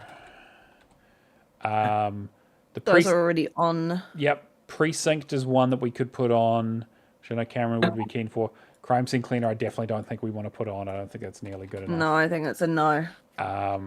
Doom Doom the Dark Ages could be. So, games that I'm thinking off the top of my head: Pirate Yakuza, Doom: The Dark Ages, and Mafia: The Old Country. Yeah. Yeah. Yeah, I think those are I'm thinking probably it's one of those three. Yeah. I would Yeah. And then agree. it's a who's They're played good, them. but not great. Yeah, the thing is, You like, know, I don't think Mafia: The Old Country is good enough of a game to be on this list. I think it's really Cool. cool. Like, I don't- I think it's a really cool like story, and I like playing it. But the game is really fucking simple. Like, there isn't even that much game to it. See, Moon's on the Okay. great. Like, best game that came Doom. out for me: Doom: The Dark Ages, even with the dragon sequences. I think the dragon sequences are fine. They tried to do something different, but Or is that all Pirate or Yakuza? Yeah, that's the thing. Is Which that one's better? Have you played Doom: Dark Ages? I Played neither of these. But No, Matt, Matt. have you? yes, oh yes, I blitzed it. I did it. You I did played the whole both. thing. Did you do both though? Yeah, I did both. Yeah, I finished both games. Yeah, Yeah. cool. So which is the better game out of those two for you? I think You get the deciding factor. I think Pirate Yakuza is a better overall game. Cool. I think that Doom has a lot of really good stuff going for it. I think the accessibility is really, really good. I think that, like the gunplay and the gameplay is really, really fun. I don't think it, like I said, I don't think it's better than 2016, which I think is a kind of a muck against it. My issue is I've played a few Yakuza games now, and they very much feel, for the most part, cut, copy, paste. Yeah, you know what? Like- yeah, I can definitely. Whereas in Doom: The Dark Ages feels like it pushes, it, like, 2016 to Eternal to the Dark Ages, they're all similar in gameplay in the It's basic, something new. Yeah. Right? but they introduce new core Yeah. gameplay experiences. Okay, let me put it this way. This is what I'm between, because I completely agree. I think Yakuza, like I said, is a better overall experience, but it is not a terribly unique experience. Like, I think it has a really, really interesting, like a fun, ridiculous story. The pirate idea is really fun. The ship battles are fine. Like, I don't think I think they're, it definitely has all the Yakuza trappings. But I like the Yakuza trappings a lot. And I think that they've done in a way that works really, really well. However, I haven't played Infinite Wealth, which I know is the game that this is kind of based on, right? This is the side story too. And Yeah. I know that a lot of that stuff got introduced in Infinite Wealth. And so I'm like, okay. My only biggest dig against Doom: The Dark Ages was that the story was absolute trash and they tried to do so much with it. But I think we go with Doom.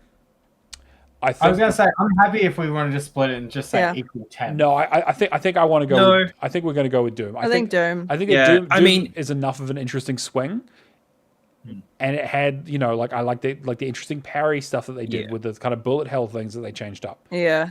I just think it's like it. So Yeah, as a contrast, you said the story in Split Fiction was absolute trash. yeah, So yeah. And well, in terms of gameplay, Sorry, are we Like- taking this as a normal gamer would actually think the story is okay? Yeah. Well, yeah, but look, Yeah. if it was like all the stories and like codexes and you can go look it up and that kind of stuff, I would be like, whatever. You don't have to look, because that's how Doom Eternal did it, right? Where they were like, Yeah. there were a couple of cutscenes where it was like, oh, there's angel stuff, and if you didn't read the codexes, you're like, what the fuck is going on? But also, it was like, whatever, it doesn't matter because I'm a fucking fighter jet just rushing through these things. This game was like, okay, cool. You're gonna sit in a 5 to 10 minute cutscene with characters that we're not gonna introduce you to, like they beat you over the head with that fucking thing. But the gameplay is good enough, and the accessibility is interesting enough, and I think the changes were fun enough, and the fact that it was better than I liked it more than Eternal, I think means that we can probably put it at number 10, and I'm probably okay with that. I mean, this is definitely a better experience than Eternal, but like the thing I don't want to say struggle with. The thing I think about though is like 2016 versus this game. 2016 is a bare bone, like a really good game that is bare bones in terms of like it's pure, corridor. Yeah, it's very pure Doom. Yeah. Whereas in this is them exploring not open world, but much more of a open, freer experience. I definitely think like they experimented with, again, this game very much was an experiment, right? Where they were like, they're experimenting with having like more melee combat stuff. They experimented with the bullet hell thing of like the parrying system. They experimented with those slightly more open environment levels. They experimented with the dragon stuff and the mech stuff. They experimented with like I said, like with the story, like trying to really be like, yeah, we're going to do like a Halo style or like a sci-fi story thing that like is like, yeah, it's cool story stuff, but we have fun characters who are like badasses and shit. And it just doesn't like, and not all of those experiments work, but I still think it's good that they had them. So I'm actually probably okay. Like I really enjoyed Like a Dragon Yakuza. Like I think that it was fucking hilarious. And like, I think everyone should play it because it's a nice, like Man Who Erased His Name was like a condensed version of the Kiryu story. This is like a condensed version of like a Majima story where it's just fucking wild. Do equal 10. If you want to, just do equal 10. No, it's fine. I think, but I think that Doom is more interesting, and I like to reward experimentation even when it doesn't always work out. Yeah, and like you were having to rely on infinite wealth, maybe with carried over content to Yakuza.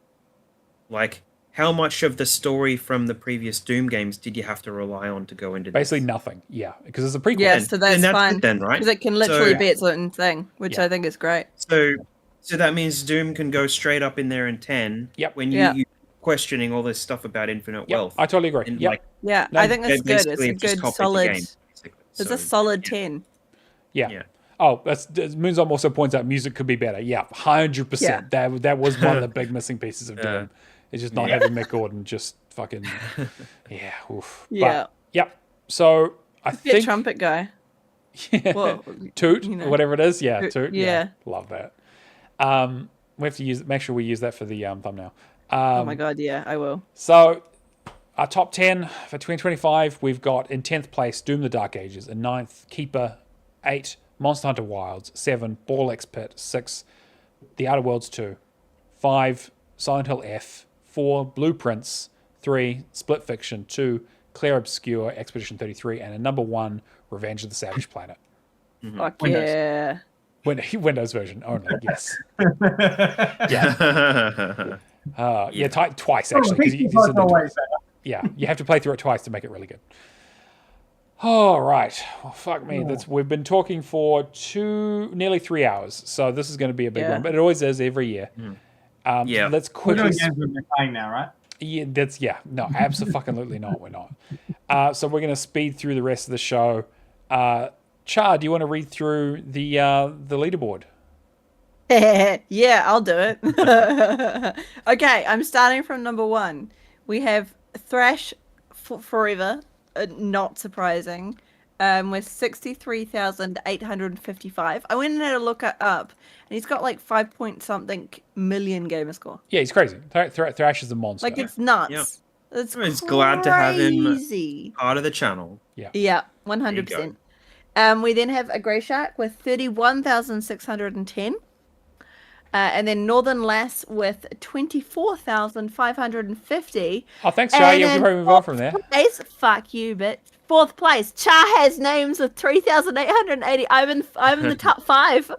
Nice work. Good job. You're ahead of me. I'm only in 7th, so no, you're killing it. I know.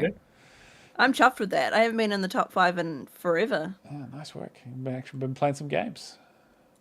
Yep. All right. And 39 place. Yep. Pro gamers. Sorry, I'm going for ratio. Yeah, Keo, do you want to do the completions? Yeah, so we've got Dragframe has finished Oblivion Remastered. The Natolinator has finished Beach Buggy Racing.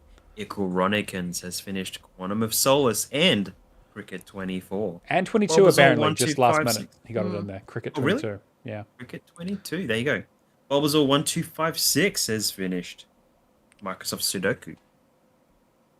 And Mike 3D has finished Retro Classics, which is a nice one to be on there. That was in our talks of the Games of the Year stuff. It was actually. Because, yep. Shane/Firehawk D finished Eternal Strands. And Splice has finished Kingdom Hearts Melody of Memories. Nice work, guys. Yeah, Eternal Strands was one of those ones that I've started and I would have liked to have a bit of a discussion about. I don't know if it would have made our top 10, but bit of a hidden gem so far. Okay, I wasn't wrong. Ickles did both the Cricket 24 console and he did both. He did the stack as well. Yeah. He's played a lot of cricket. I was just like, wait, did I see that wrong? But no, he's done both Cricket 24s and Cricket 22. Yeah. He's waiting for me to finally reach out to him to do F1 2011 PC. Yeah. So that's what he's doing in the meantime. So. Shout out for Kingdom Hearts Melody Memories too. Those difficulties do not stack. Yeah, it's a pain in the ass, that game. Yeah. But before we hit the 3-hour mark, I'm going to bring this episode to a close. A huge thank you to my wonderful co-hosts, Keo, Cameron, and Char, and to Jake and Shane, who couldn't be here this week. We'd love to get them back on as soon as we can get the schedule up and running. We will be bringing back the show for the rest of the year, back to our weekly usual format.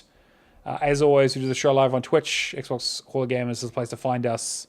Come hang out, usual business. You know how it works. And definitely hang out on the Discord. That's where all the fun stuff is. Yeah.